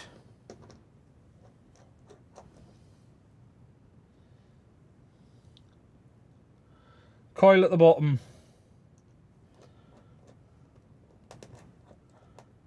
You guys can go backwards, actually. You're amazing. I can't quite easily, so you're going to have to tell me which one it is because you guys are fantastic.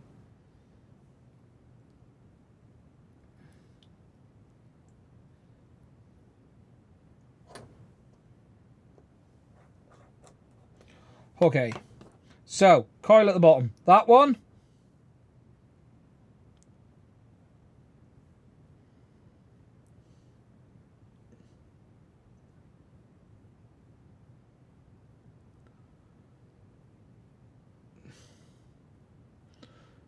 More to the right. Was it on that lot there? I'd have to tear it down to swap the camera cable. That's the annoying with the other one. Ah, it was on top of the power regulation, was it? Okay.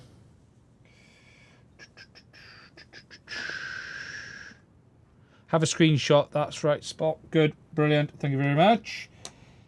Okay, so let me just tidy up the gunk.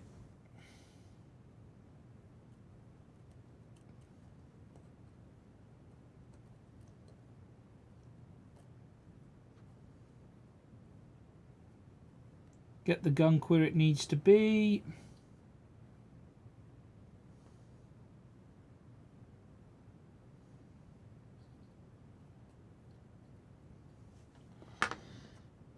So when this goes back in, so the gunk, as I like to call it, the thermal paste is going to be right on top of the ICs, okay. Interesting, that thermal pad then was right up there in the corner.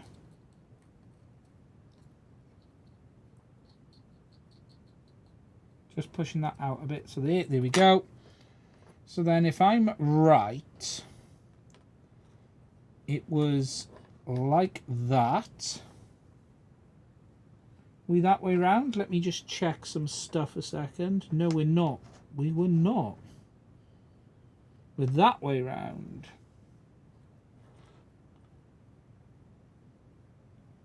That's interesting. Really? No, that's not right. Is it?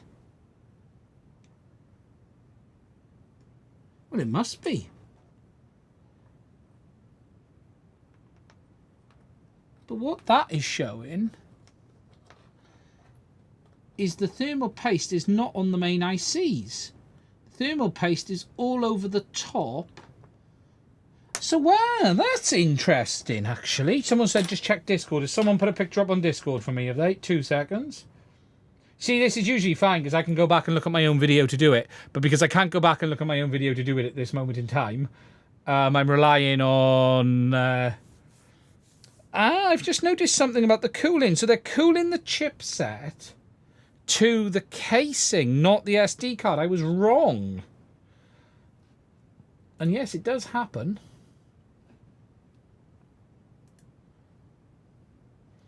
There we go. Yes, now that picture's there, I can see it. So what they're actually doing is cooling these chipsets to the case. It's not cooling to the SD card. The RAM is cooling to the SD card. This is where the chipsets go. So I want a bit more gunk. There is what I want. And I want a bit more gunk there. Because that's the cooling for the E3T and the modem. I'm less concerned about the RAM cooling.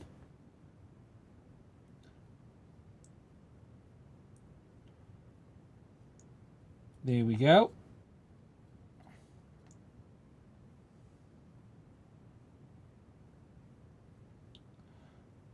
Makes sense now. Okay. So, and that makes sense. So that pad, weirdly, just goes down there.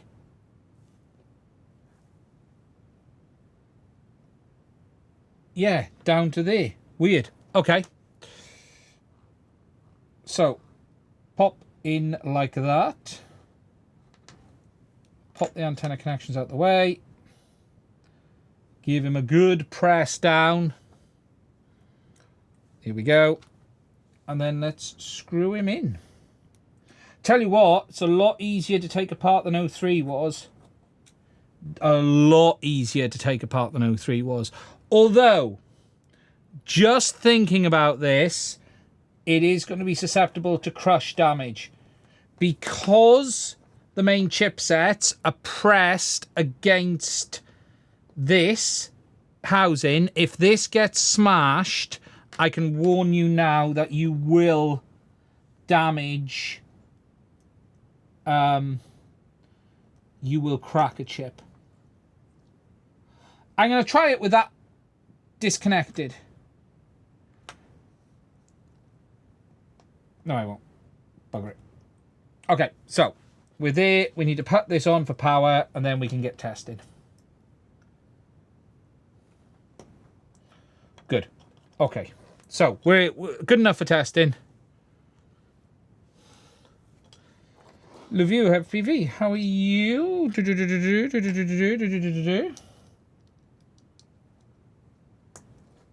Oakley dokley.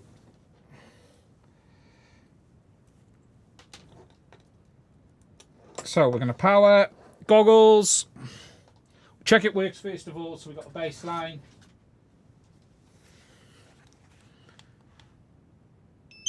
Chad Rassins FPV and Mary Tech, thank you for the $9.99 and $2. Almac, thank you for the $10. That's incredible, my friend.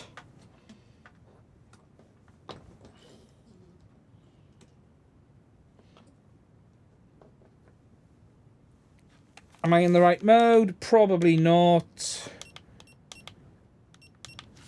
Go into pros. We'll wait to see if that connects. We'll also check spectator mode now as well.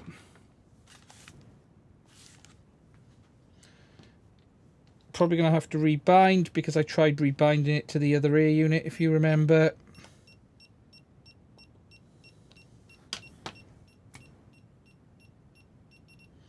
Brilliant.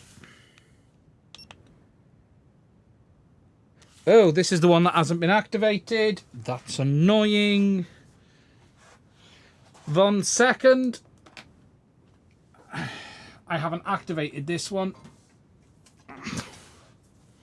Have I still got the DJI Assistant 2 open? No, I haven't.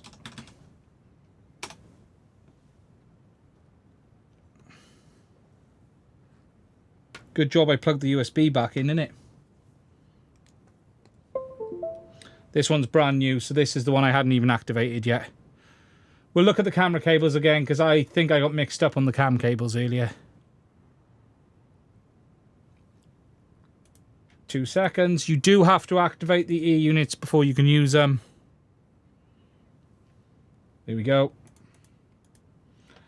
Now I actually... Ooh, that's interesting. I need to update the firmware on this. Let's just make sure it's got the latest firmware on it as well.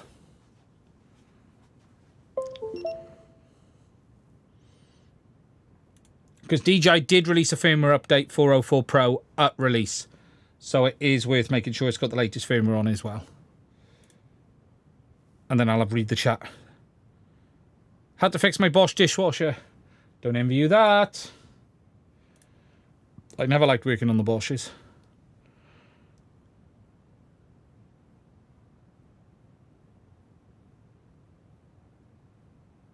Makes no sense not to be able to change the cameras.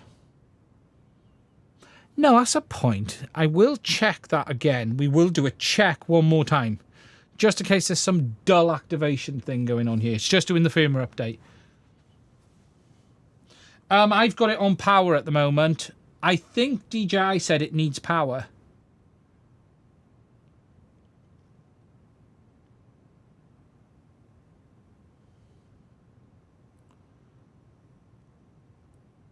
Yeah, we will definitely try activating the camera. We need 600 likes.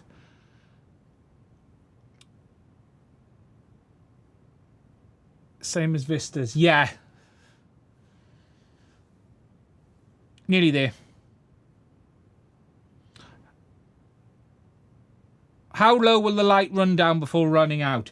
My testing, at 25 milliwatts, I could get to about 3.55, 3.57 volt, and it browned out.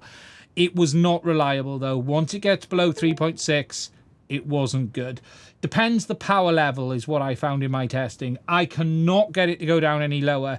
Remember that testing on this has to be done whilst armed. Cool, it's just updating, nearly done. I've powered it on. I don't know, do you have to? If you want me to check, I'll tell you now. Ow, that's getting hot. I've unplugged the power. Let me plug it in. Yes, it does. It's not even... Ooh, no, wait there. Okay, so the internal disk shows up. Does it connect to Assistant 2? The internal disk shows... Oh, no, it's connected to Assistant 2. And it showed me the firmware version. No, you can probably do it then just on USB. That's getting rather warm. Let me just get my fan ready. That's getting rather warm.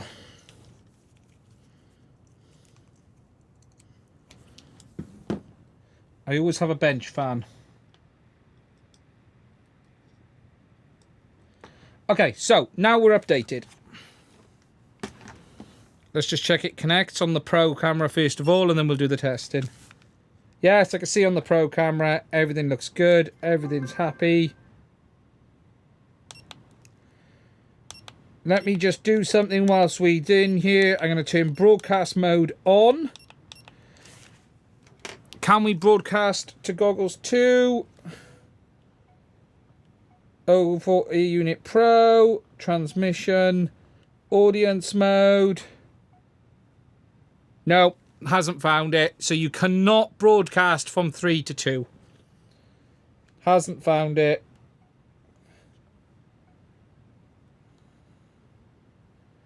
No, it'll be the same the other way around. Be exactly the same.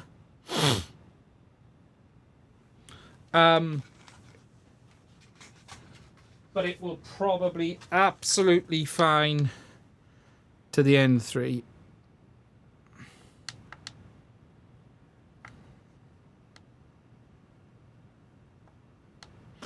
Potato Jet says 040 units similar to 04 Action. Absolutely. Do you know what? These goggles are a pain in the ass to turn on. You have to be really slow with the power button. I don't know if anyone's got a set here.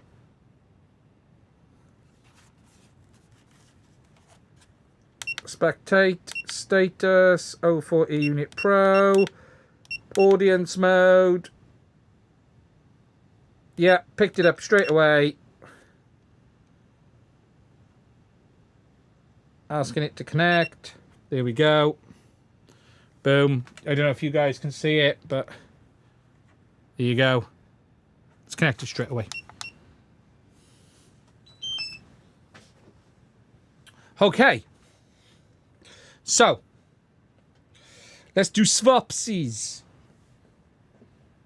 I like the swapsies. Right, what we're going to do is we're going to now try light camera on the Pro.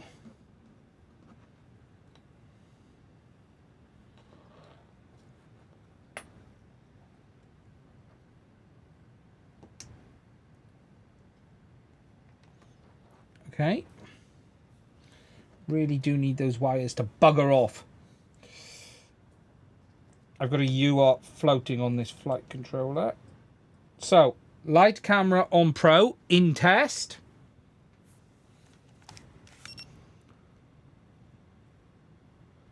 No image, it's just black again.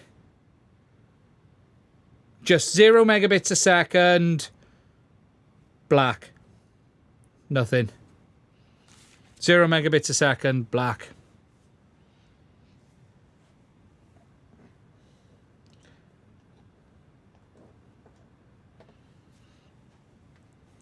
Anyway, to solder the cable instead of using the plug in the Lite 04, you could absolutely, if you wanted to remove the plug, it'd take a bit of doing, but you could do it. Can you see the camera teardown? I've done the camera teardown. We did the camera teardown. Can you see the camera tear down? Tear down? What do you mean tear down? Oh, Steph, thank you for 5 CHF. Is the 04 range quality of live field better than Goggles 3 than with Goggles 2? Yes, it will be better on Goggles 3. Minor difference. There are technical differences. But it's not night and day. I would find it very hard to recommend upgrading to Goggles 3 from 2 unless the fitment alone. It is a lovely image. I have an extension MIPI cable on my 03. Can I use it on 04? No. What's better, Goggles 2 03 or 04? 04 is definitely not better. Can you test the Pro camera cable with the standard cam? We did do that one already, but let's do it. Let me just plug this into USB on Assistant to see if someone says and see what happens. Let's see if anything happens when we do that. When did I plan the teardown? When I was chewing on a potato. I always think a lot when I'm chewing on a potato.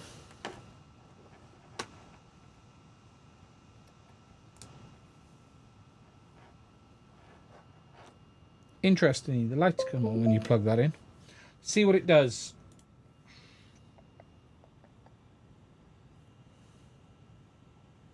Was it a King Edward? Hi there, how you doing?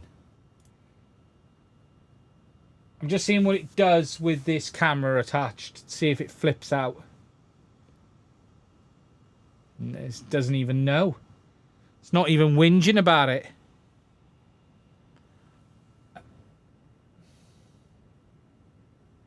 Just says, oh, Unit Pro.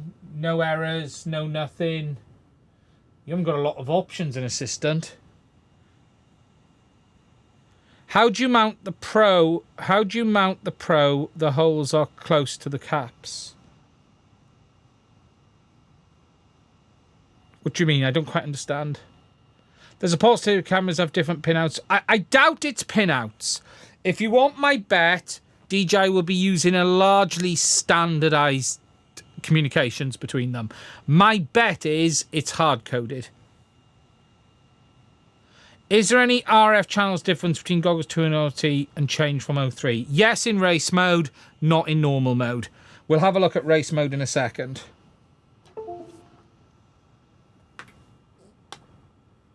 So the camera's physically fit, but... Yes, let's do a thermal view. Let's do a thermal view indeed. Let's just get this Pro out of the way a second. And I will put that back together in a minute. Boom, boom, boom, boom. Let's do a thermal view absolutely on the Lite, and you guys can have a look. I'm actually set up for that. I was planning on doing that and forgot.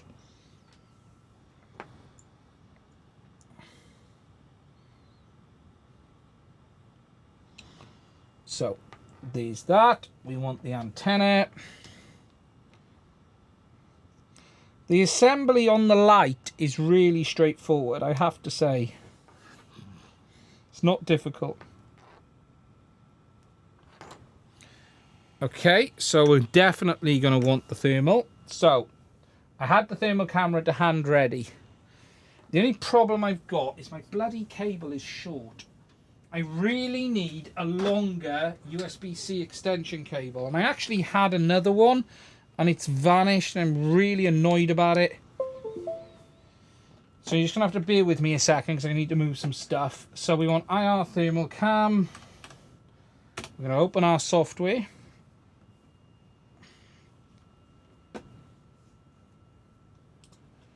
I'm just going to get connected. 1 second. Go away, Adobe. I don't care. You're a horrible company. Okay, so here we got the thermal. Boom, boom, boom, boom, boom. Let me hear you say wow.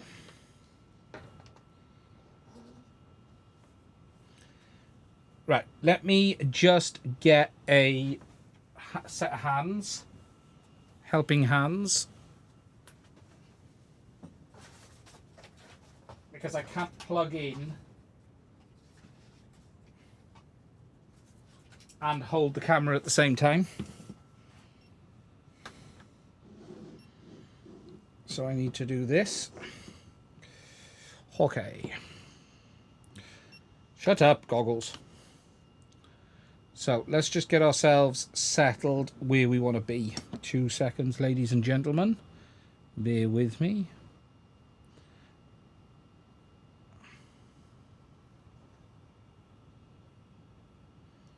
So that there is the chipset side, okay? So this will give you a good view of it from the chipset side as we power up. So let me just put the goggles into the right mode. Really annoying you're having to switch between Lite and Pro. Really annoying.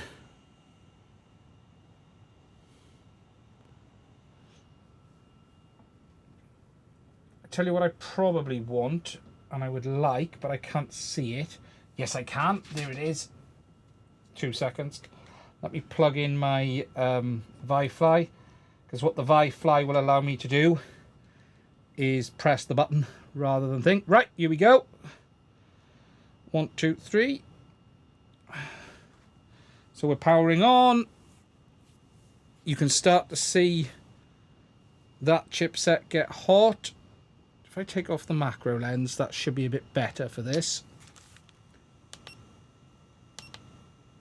It's just switching. It's not powered up properly yet. Wait for it. Now it's kicking in. Let me check what power modes I'm in.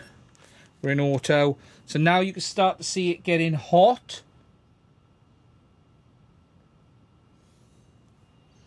So what we've got is down here. So that is power regulation that you're seeing heating up over there. If we then... Let's turn on some thermal tracking, shall we? So we're at 70 degrees there. You can now start to see the silicon up here. I'm not on the macro lens at the moment, so... Let's go to the macro. We're a bit far away for the macro. We need to go in closer for the macro. See, you need to go... So there you can absolutely see power regulation is getting very hot. Power regulation. You can see the ICs there. If we also put a temp monitor, add a temperature measurement. So we're measuring on the IC.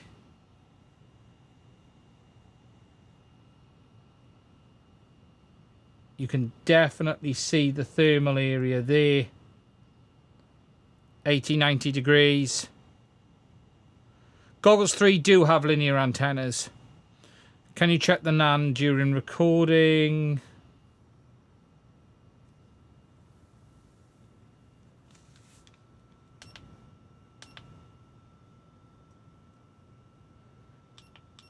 It's, I think it's just overheated.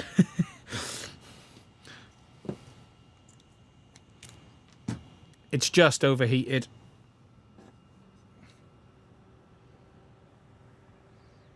It doesn't take long.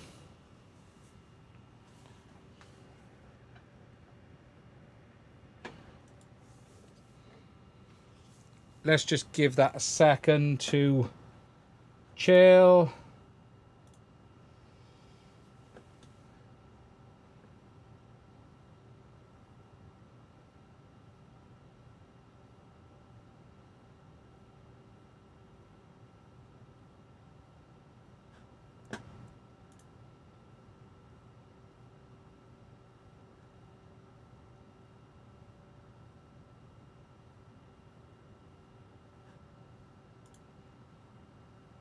Just seeing. Oh, it's back. No, it's not. It's gone.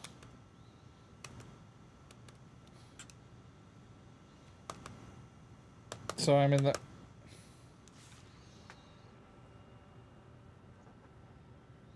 we power it down, seem to have lost power.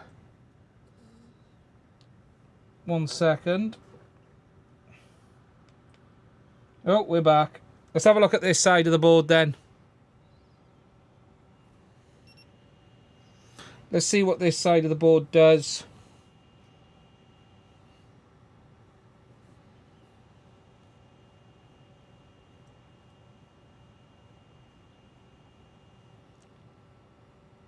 I'm using the fan is on it a second, so I'm going to take the fan away.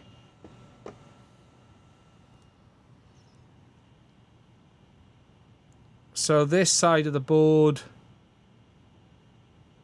there's definitely hot areas. The biggest heat is definitely on the other side. That's our big Nand chip there. Someone wanted me to record. Low power mode is turned off. If I record, we're now recording on both sides. You start to see the Nand warming now, look, as I'm recording. Nand is definitely getting hotter. Look at that. Because we're recording, the Nand is definitely getting hotter. That's quite cool. You can actually see the Nand increasing in temperature as we're right into it. There you go. 62, 63. And then if I stop recording, 64, 64, 65. Let's see if it starts to cool, and then we'll flip it over and see what it looks like on that side.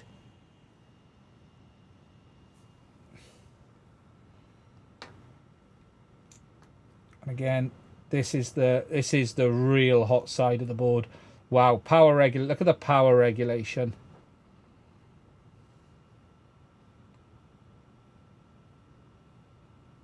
It's just too hot to touch.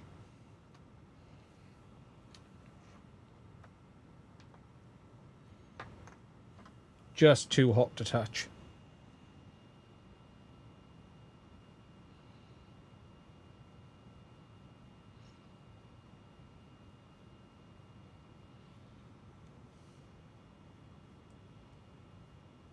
That's the real hot spot. That there is the real hot spot. That's the bit. That's the real cooling bit. 10 volt this is on. This is on a 10 volt per back on a flight controller.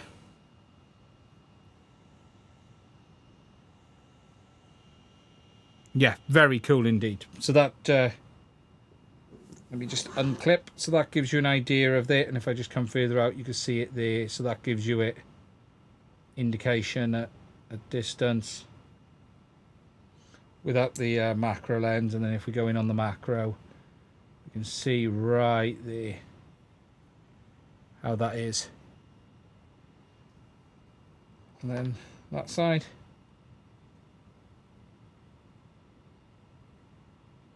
And then the camera, let's look at the camera.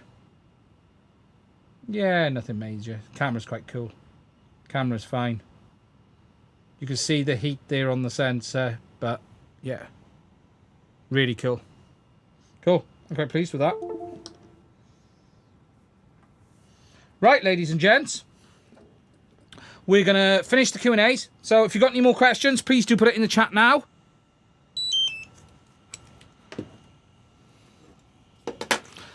Because I don't think there's much more we can cover other than questions. The Lite isn't 1S. No, agreed. Lite isn't 1S. I think people are going to break the lights very easily as well. I think you need to be very careful with weight of the Pro naked with the camera and the MIPI in the cam. I showed it all earlier when I had it apart. It's not apart anymore, so I haven't got it off the top of my head. I did weigh them all individually earlier. Better question for Mads Tech, render. When I'm going to test flying, well, I got to build a craft yet. Frames for the O4 Pro. Well, I know Chris Ross has got 3D prints, which I need to check. Mine didn't turn off at 3.7. Mine turned off about 3.5. 5.6, 5.7 at 25 milliwatts. I know Chris was releasing plates, so I'm going to convert my AOS 5 version 5. 04 Pro antennas on 03. Yeah, no reason why you couldn't, as long as you don't use the DJI remote.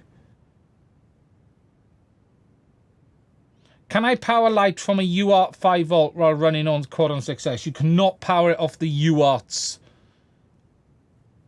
voltage itself, no. Can I do a proper low light test? I will do some low light stuff, yeah. How can we make the integrated battery? You can absolutely tear the battery down. Look, it's only two 18650 cells in there. Tear it apart. Connect the battery up. Make it bigger. Put an XT60 on it.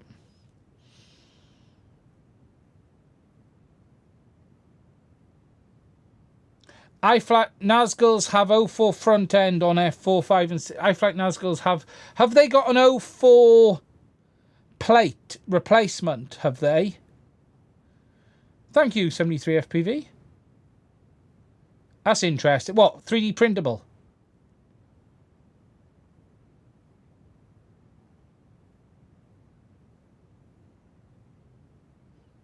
I haven't had a chance to look. You ordered it. Ah, right. No, they've got it available. Do they have it where I can 3D print it and put it in a frame tonight? Apex 5. I haven't got an Apex here.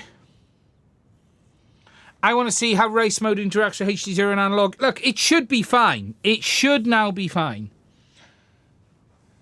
Can you test the new SuperView 04 recording mode? Once I get it into an aircraft, we'll be having a look.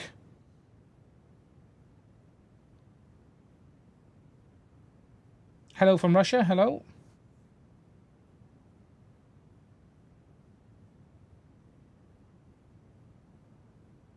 Thoughts on the 1S beta fly I'm making with 04 Lite? Yeah, I haven't really... Look, I've seen a few bind and flies. I haven't seen too much. I've been tied up with this when it came in. I've seen a few from Beta FPV. I've seen a few from others. Yeah. How can race mode have 8 channels on 40 megahertz and normal mode be limited to 3 or 40? It's the carrier space can still be there. It just takes up more space on the band. DJI intentionally limit the channels in normal mode because of the space the goggles carriers take up. No, I haven't. The FeetPix channel is on hold. I haven't really done anything with that since the fungus incident.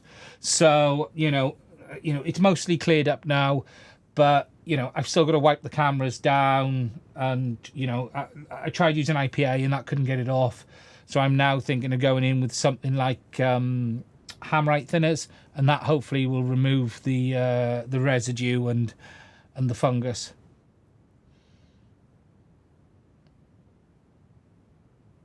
You could absolutely use a step-up converter, Yaros. Will race mode come to goggles too? Unlikely. Probably not.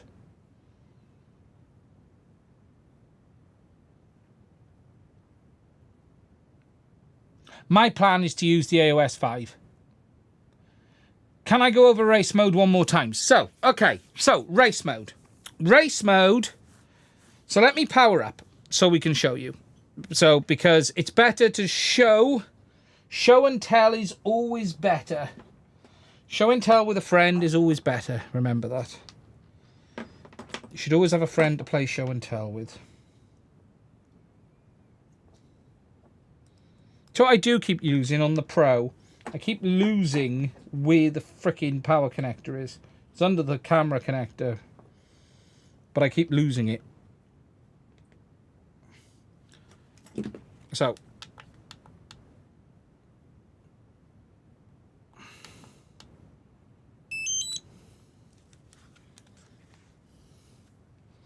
How does race mode feel compared to handlog and others? I can't say. Look, something to understand with race mode is this, and this is from Ross's results. So Chris showed first pixel at 15 milliseconds.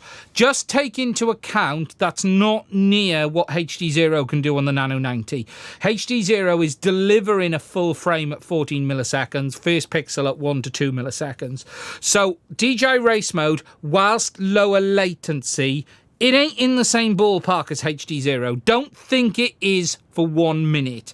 There will still be an insane difference between HD0 race mode and Avatar and this race mode. Just bear in mind, HD0, even at 60 frames a second, is delivering a full frame in around 18 milliseconds. The 14 milliseconds is on the Nano 90. The 18 milliseconds is HD0 full frame on their normal 60 frames a second cameras. So bear in mind that this isn't delivering first pixel until about 15 milliseconds and a full frame. I can't remember what Ross's numbers said for the full frame. But it's going to be very, very different. Going to switch modes because DJI can't let us have the same modes on the same bloody option. Right, okay. We need a battery to keep that cool, and I'll connect my phone again and show you. And I'll put on the spectrum analyzer so you guys can see something. You guys are going to see this first here. Exclusive. Oh, exclusive, man. It'll be exclusive.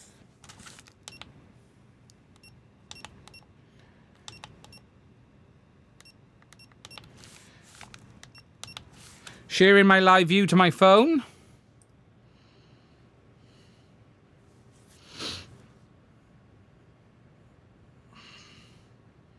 I do love the wireless live feed on Goggles 3. I think it's fantastic.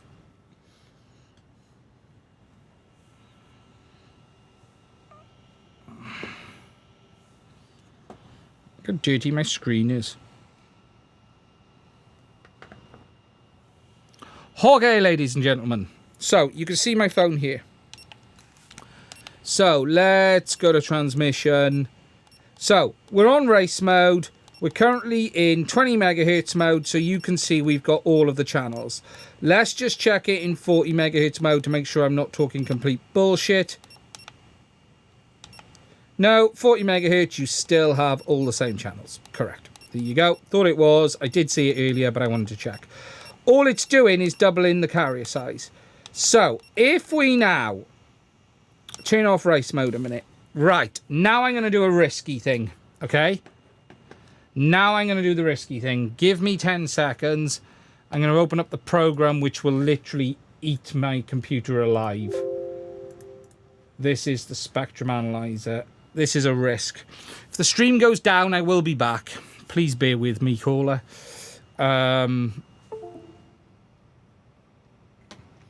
This is the risky part, so just give me a second.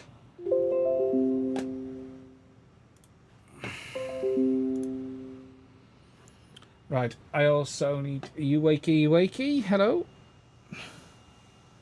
Well, hey, we're alive. Right, desktop. Wrong desktop. 1 second. Boom, the right desktop. Okay, so this is the spectrum analyzer. We're on 2.4 gigs. Let's get ourselves to where we need to be. 5, 6... Right, something I want to show you is we're going to go to 184 megahertz RBW.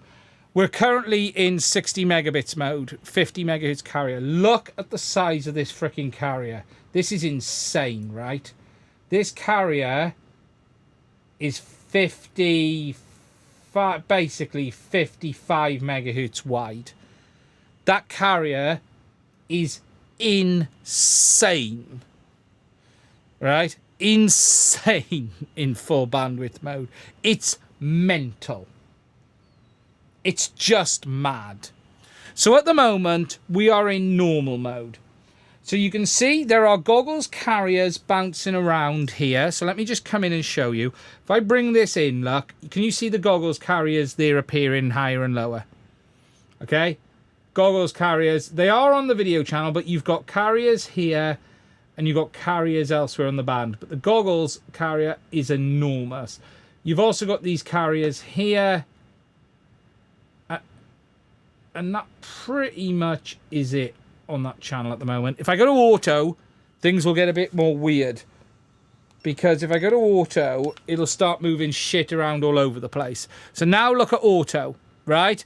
Auto is moving the goggles carriers all over the band, right? This is why you never want to use auto around other pilots. They're everywhere. Bearing in mind, we're taking up a chunk of band from 5735 to 5845. It's enormous. It's enormous. It's absolutely enormous. But if we now go to manual and I change it down to, let's just drop this down to 20 megs. What you can see is the goggle carriers are still a little bit bigger than the video carrier, and you still have these bigger pulsing carriers, which is the goggles as well. Okay, now this is where we get interesting. Watch race mode. So we're going to enter race mode, enable. I need to come up to the right channel. Boom. Now look at race mode. Look at the difference. All the other carriers have gone.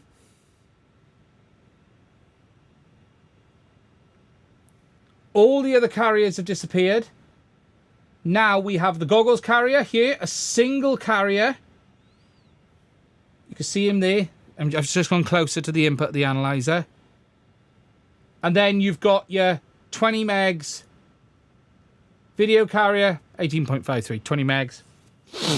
If we go to the very edges of it, so yeah, we'll be probably a bit wide there. Probably want to be there to there.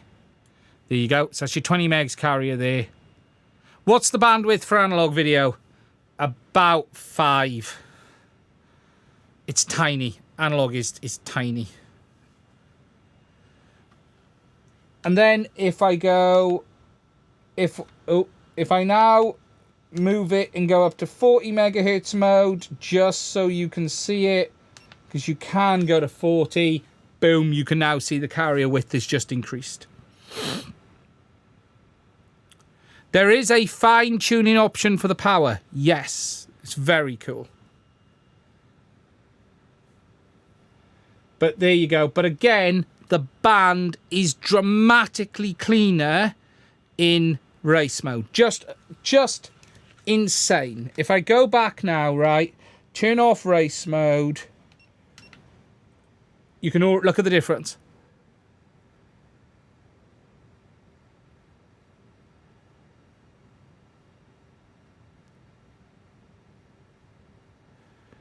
It starts to spread itself wide. And then if you go to, and that's still in manual channel mode. If I go to auto,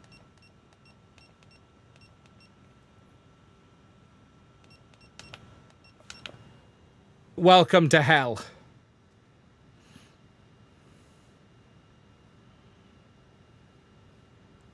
Here's the real funny thing in manual, right? If I go to manual and I go into 10 megs video carrier, that's the video carrier there, and the rest of it is your goggles telemetry carrier.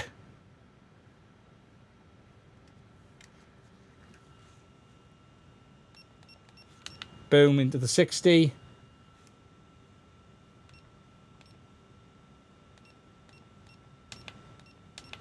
Auto is just evil. But it will give you the best overall long range and penetration performance. If you're flying on your own, you want to be in auto.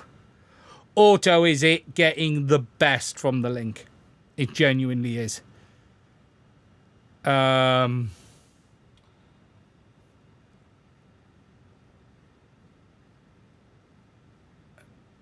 What about Goggles 2? This is the same on Goggles 2. This is the RF behavior. It doesn't change with Goggles 2 or 3. This is exactly the same on both. Same with 50 watts, sorry. It's the same behavior. You're talking about 50 megabits a second. So let me just do something in race mode. Let's just have a look in race mode. We're in 40, so let's go to 20 megahertz. So with 20 megahertz in race mode, we're getting 21 megabits a second. Interesting. And what do I get at 40?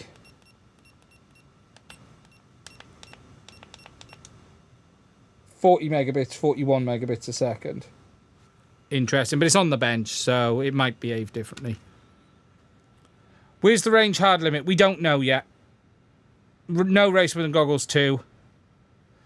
So I can now show up to a race with goggles 3 and 04, and I will be well right. If you shove it in race mode and you stay away from them, you should be fine. Now here's something we need to check in race mode. Okay, let's just check something in race mode. What happens? Let's just check what the goggles do. So let's turn it off 40 megs. No one in their right mind should be using 40 megs. Let's power down the VTX. And let's have a look what the goggles do. Hello? Hello? Where you gone?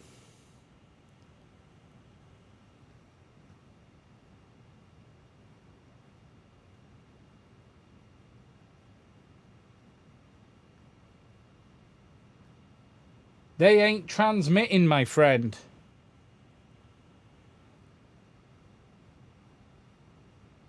Have they gone down to 5.2? Let's have a look. They are not transmitting. And DJI have pulled another rabbit out of the hat.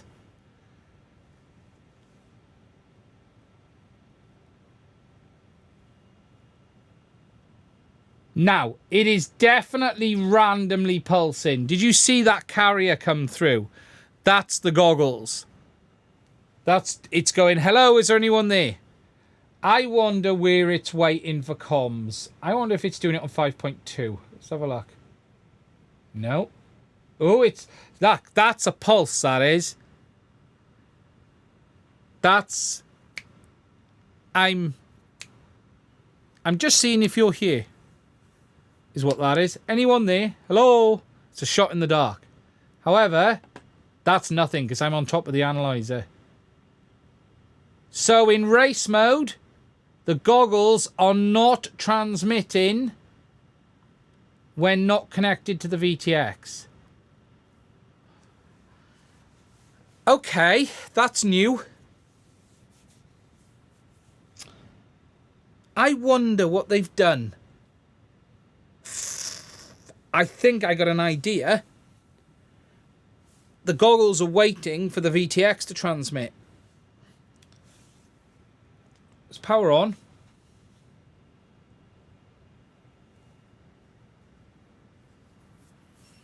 Goggles carrier, video carrier. Boom. Did you see that come in? Phew. Power down. Goggles are transmitting. Gone. Power on.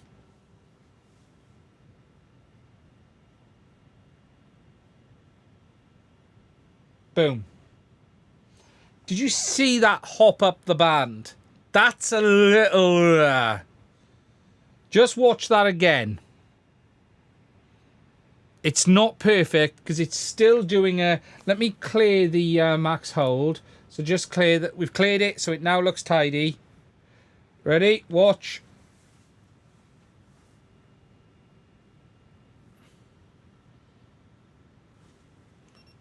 So it thought about it, and it was like, oh. But as long as people are not flying when you power on, you should be fine.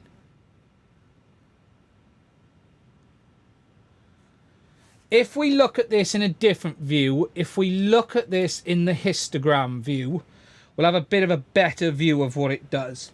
So let's power down. So now we should see it in a bit more real time. So there you can see there's definitely a hello, I'm here from the goggles every now and again.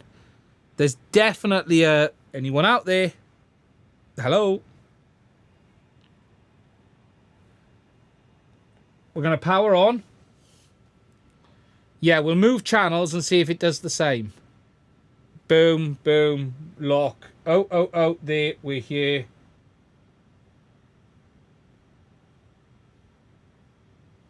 Why is it doing that now?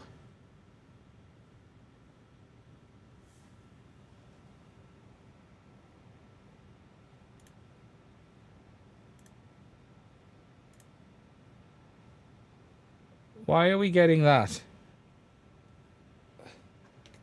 Oh, no, it's right there. What's going on? Well, my 04 hasn't overheated. It's like it disconnected. It's weird.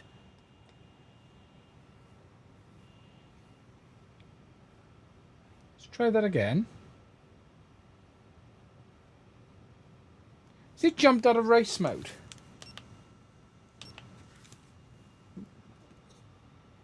This air unit is no longer connected to my quad.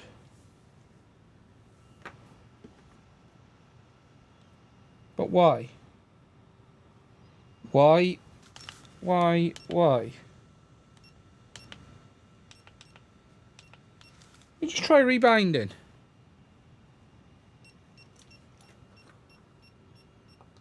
And this isn't the one I've torn down. It's back now. I've rebound. That's weird. Weird. Okay.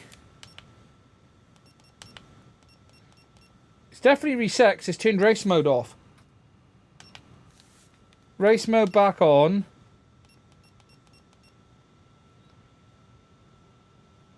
So I'm going to go to R3, okay? So let's try this again on R3.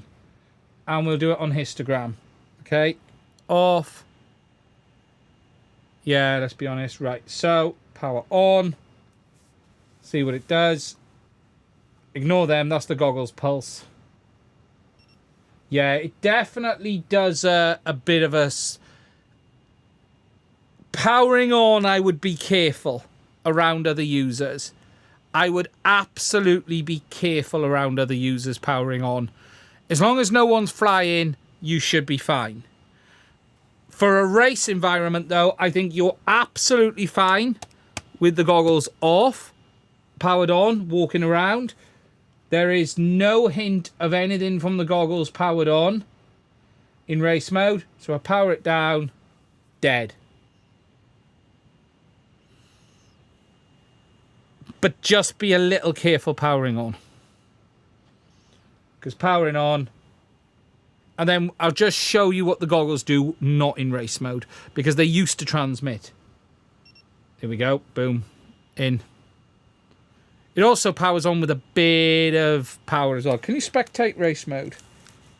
Interesting. Idea. Option is there.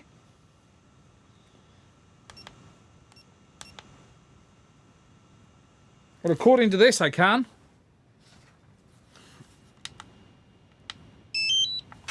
Just check. It would be the same. Does video out still work? Which video out?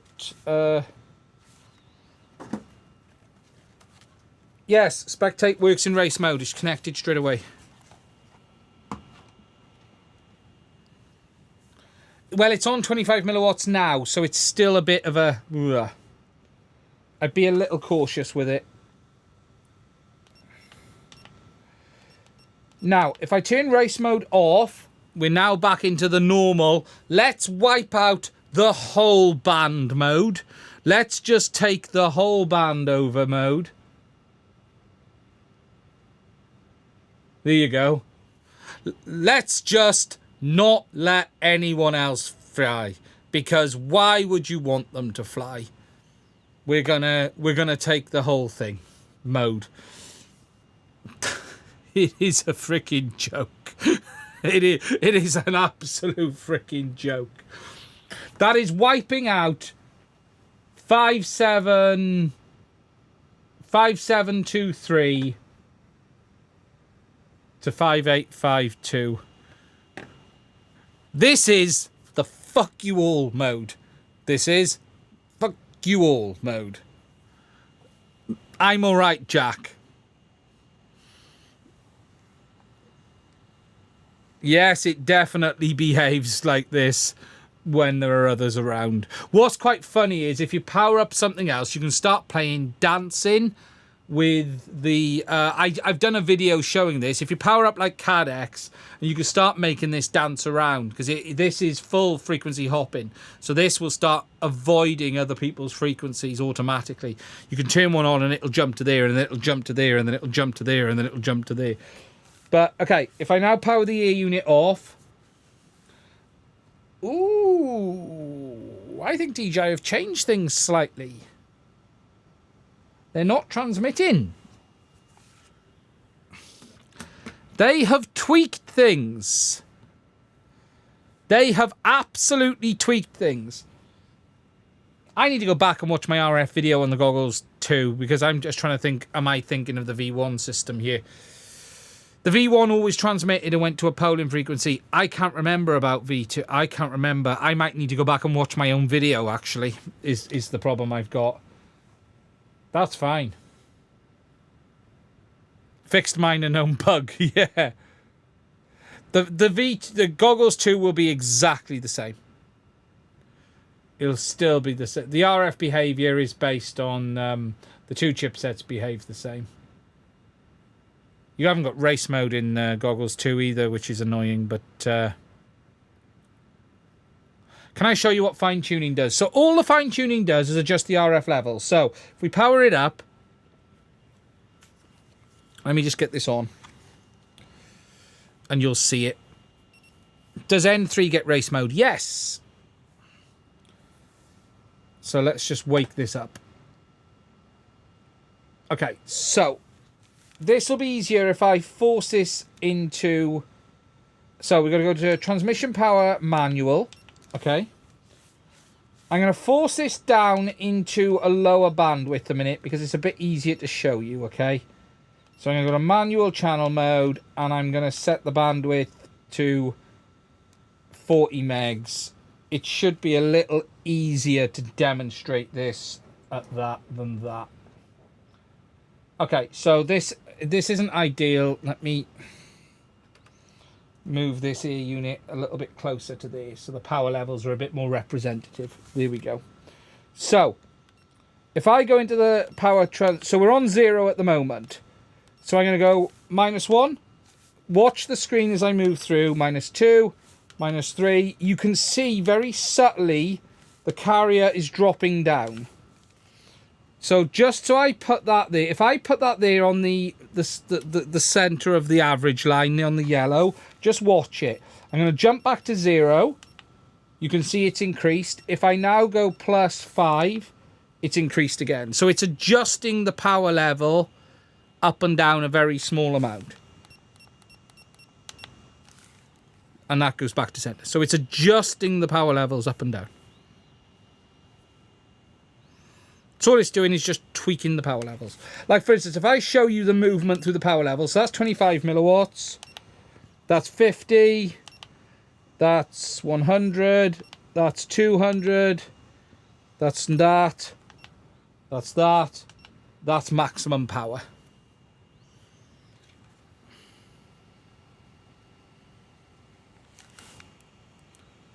And then you can tweak the maximum power down. You can't tweak it up, but I can go -6, which takes it down a notch. Or +6 to bring it back to 0. And then back to auto, down there.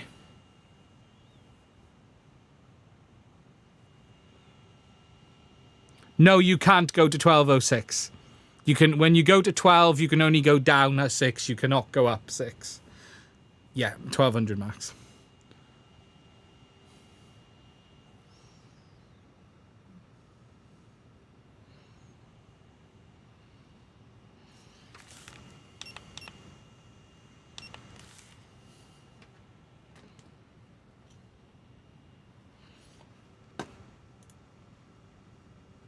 Let me just shut that down.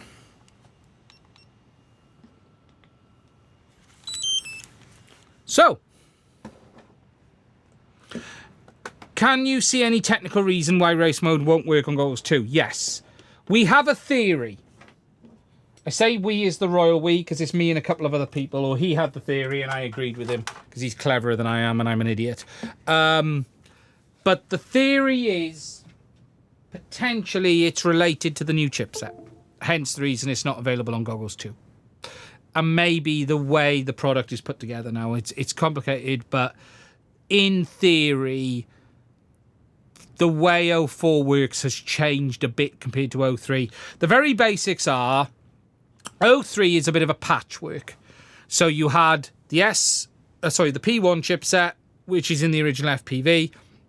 And then in 03, they coupled the P1 chipset to an external chipset for running the OS and image processing. Think of it very simply as the P1 in the original FPV system is your PC with onboard graphics. 03 is your PC with an NVIDIA graphics card or an AMD graphics card. You know, it's got a 4090 attached, 5090 attached. You know, it's freaking banging. But it's got a nice big offloaded chip. However, because they offloaded the processing, that still had to run through the original onboard processing on the P1. You still had to have an OS there of some form. You still had to offboard that info externally. It was not really designed to do that as such. With the S2, DJI have binned the onboard cores. So now you've got your modem, and that now connects directly to the new chipset.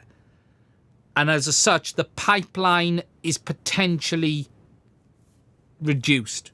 Lower latency, smaller pipeline, potentially DJI can bring the latency down. This is theory. There is no actual evidence that this is the case. But this is the theory. And it's not that 03 is bad, but 03 is a bit like, I've got this old PC, I've just put a 4090 in it.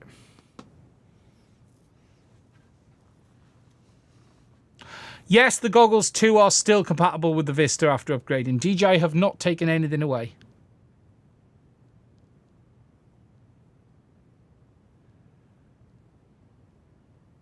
DJI don't take modes away.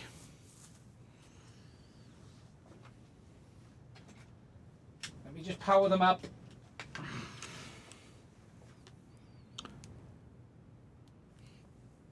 So C mode will be 25 milliwatts. In EE. C mode is 25 milliwatts on 5.8 and 100 milliwatts on 5.2.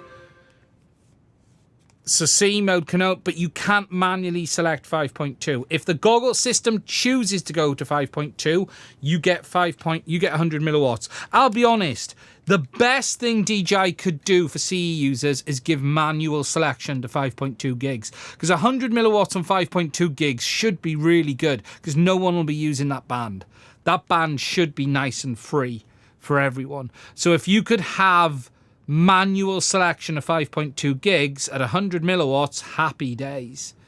But just remember, and I said this earlier, I've done the testing on this. In C mode, this will let you manually select up to 100 milliwatts, but you're not getting 100 milliwatts in 5.8 gigs. You only get the 100 milliwatts in the other one. So we have, let me go to the top of the list. Avata, 03 Air Unit, DJI FPV Air Unit, Mini 3 Pro, Mavic 3, Mavic 3 Classic, Mavic 3 Pro, DJI FPV, DJI Air 3, DJI Avata 2, DJI 04 Air Unit, DJI 04 Pro Air Unit. You have all of the options still there. So it only uses 5.2 gigs in auto. Yes, correct. You cannot manually select 5.2 gigs. Is it possible to connect Goggles 3 to a smart controller via USB and get HDMI out? I've not tried it. I can't comment on that. You can, though, get HDMI out. Sorry, my voice is going now. You can get HDMI out. No, not Inspire 3, Mavic 3. You can get HDMI out via the Goggle's USB if you're using I was given a license on the software. I asked for it and I need to make a video about it. What is the box you can buy called? I can't ever remember it off the top of my head. But you can buy the software and install it on a Raspberry Pi. That is by far the best way of doing it. Can anyone remember what it's called?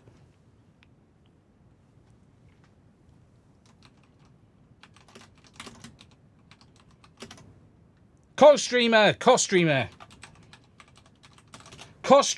is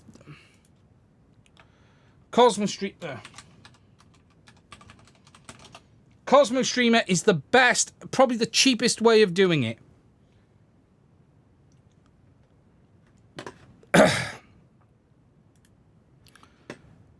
They sell the apps. They're compatible with the Goggles 3, Integra, G2 and N3. This app is brilliant. You can get it, install it on a Raspberry Pi, and you've got HDMI output. This is by far... Don't fuck around with a smart controller. It's not worth it. Get this. Get CosStreamer. It's not that many dollars for the app. If you get yourself a... The app is how much? How much is the app with the license?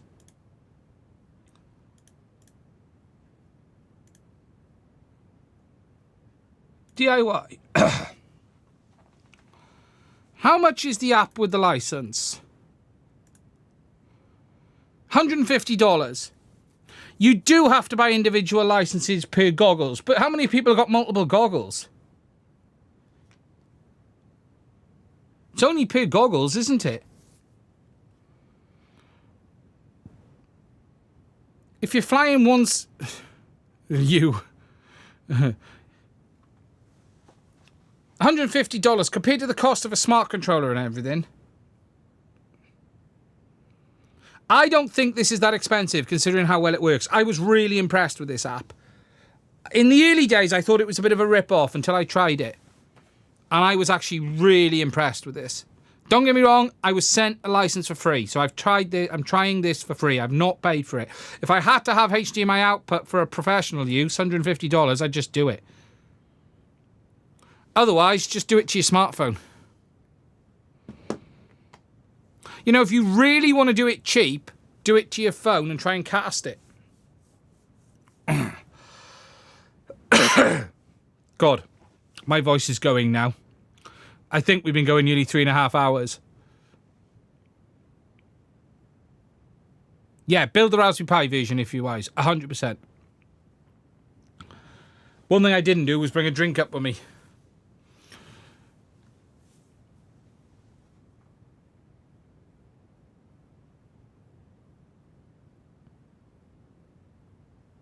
You can do it on an Android box too, yeah. Screencast from iPhone, low bit rates. Bitrate is terrible. Yeah, look, there's no cheap way of getting good bitrate. DJI is not good at handing stuff out. Unfortunately. This is probably the best way of doing it. CosStreamer is by far the best way of doing it. I don't know what the bit rates are. I can't remember off the top of my head. Is it on their wiki?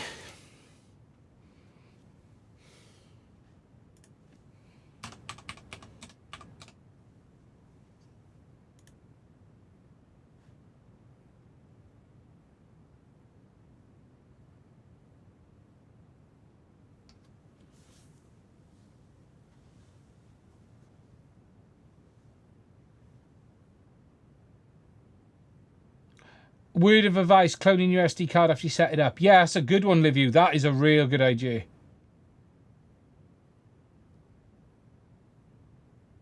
What if you want to get a 1K version of the RC2 to stream to YouTube? I don't know if it works. I don't have the RC Pro. Or I don't have one.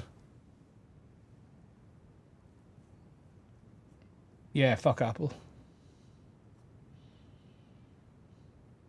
Yeah, I don't have the RC Pro. Late to the stream, I assume the antenna is linear. Yeah, as far as I am aware, the antennas are linear. I need to find the document. For some reason, the FCC docs have all gone hiding. I am 99% the antennas are linear. but let me check. I need to check this. It was all in the FCC documentation.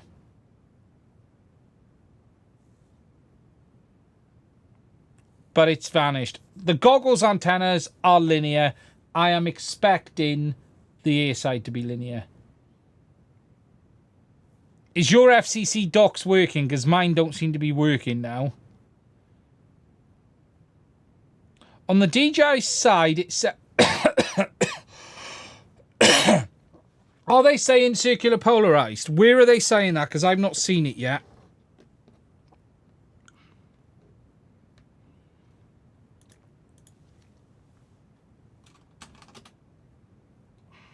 I wouldn't be shocked if they did one left, one right.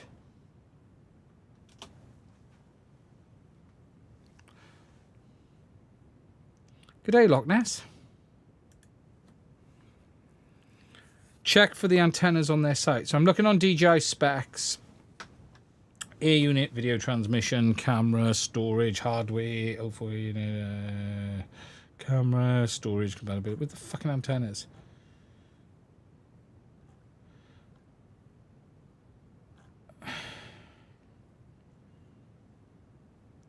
It doesn't say on the main specs.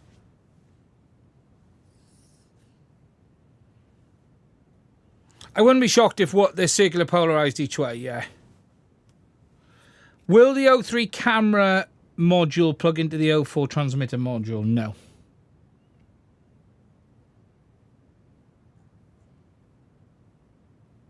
You have to go to the antenna side. Antenna side? What do you mean antenna side? So here's DJI's page. Accessories. Let's have a look. What have they got? Oh, sure, unit pro antenna. Oh, counterclockwise. Omnidirectional. Okay. So they're saying counterclockwise polarized.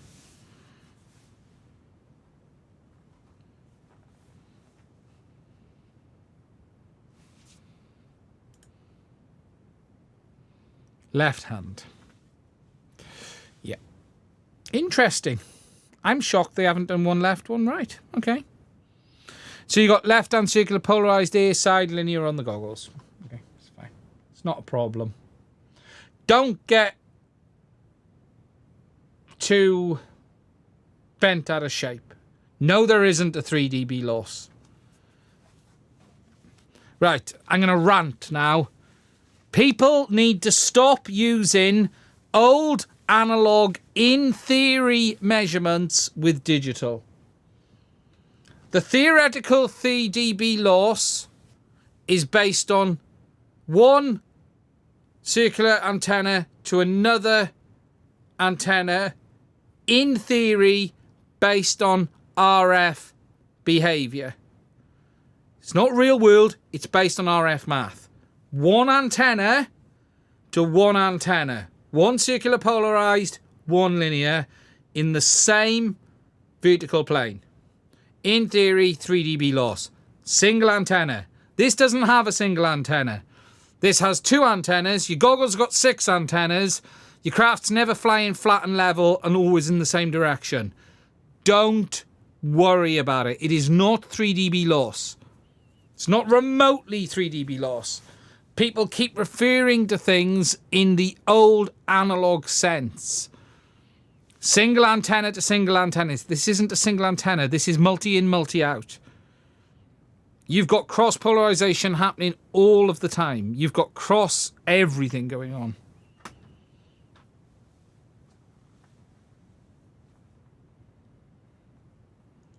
You're dealing with digital. Don't worry about things too much. It's fine. I don't know, Lewis. I haven't tried them yet with regards to the latency. My interview was great. Thank you for that. Yeah, they reverted back to left hand. It is interesting they reverted back to left hand. I didn't know that. I got that wrong. I thought they'd been... I'm a bit surprised.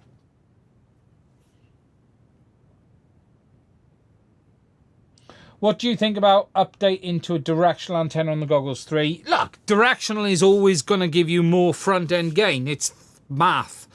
You know, there's nothing magical about a directional antenna versus an omni antenna. The theory is it's really simple. It's forward gain. You know, antennas don't create signal. All antennas do is collect or magnify the signal you have in a specific direction. So these patch antennas are the BDIs on here. You know, they don't make signal. They're just more sensitive in that direction and less sensitive in that direction. So if you're flying out there, it's going to collect more signal in front of you. But if you're flying out that way, you're screwed. It's not. No, I haven't tried it, but I've now been told it doesn't work. Has it been confirmed that it doesn't work by the iNav dev team? Has someone there confirmed it? I need to do a test myself. I've now been told, I was told it doesn't work. It isn't in the menu. As far as I'm concerned, it doesn't work, but I'm going to test it. I've got to flash a flight controller with iNav and then test it. Mosca's tested. There you go. I haven't tested yet. I need to do my test, but I've got to flash a flight controller with iNav to do it. So it's on my list of things to do. And then I got to shout and shit and moan about it. When I'm not shouting and shitting and moaning about CADX, because I hate CADX, apparently. Because everything I do is to hate CADX. I specifically go out of my way to hate CADX, apparently. Did he destroy the 04 yet? Right. Thank you for the teardown. Really helpful. Thank you, my friends. It's time to wrap this one up because I'm going to lose out of voice and we've gone live for 3.5 hours. I want to say a huge thank... Oh, yes. We're gonna finish it on 3.5 hours. Huge thank you to Grey Arrows Drone Club for sponsoring this video. Please check them out in the description. Thank you to the guys for getting these to me very quickly at the DJI Hasselblad store. Would not have been able to do this if they hadn't arrived. We wouldn't have been able to do it without the support of you. Please do consider checking out the links to my Patreon as well as buy me a coffee. Thank you to all of the Patreons. The super chats tonight have been incredible. Thank you all. Look after yourselves. Stay safe. Probably be back Sunday night and I will speak to you soon. Later.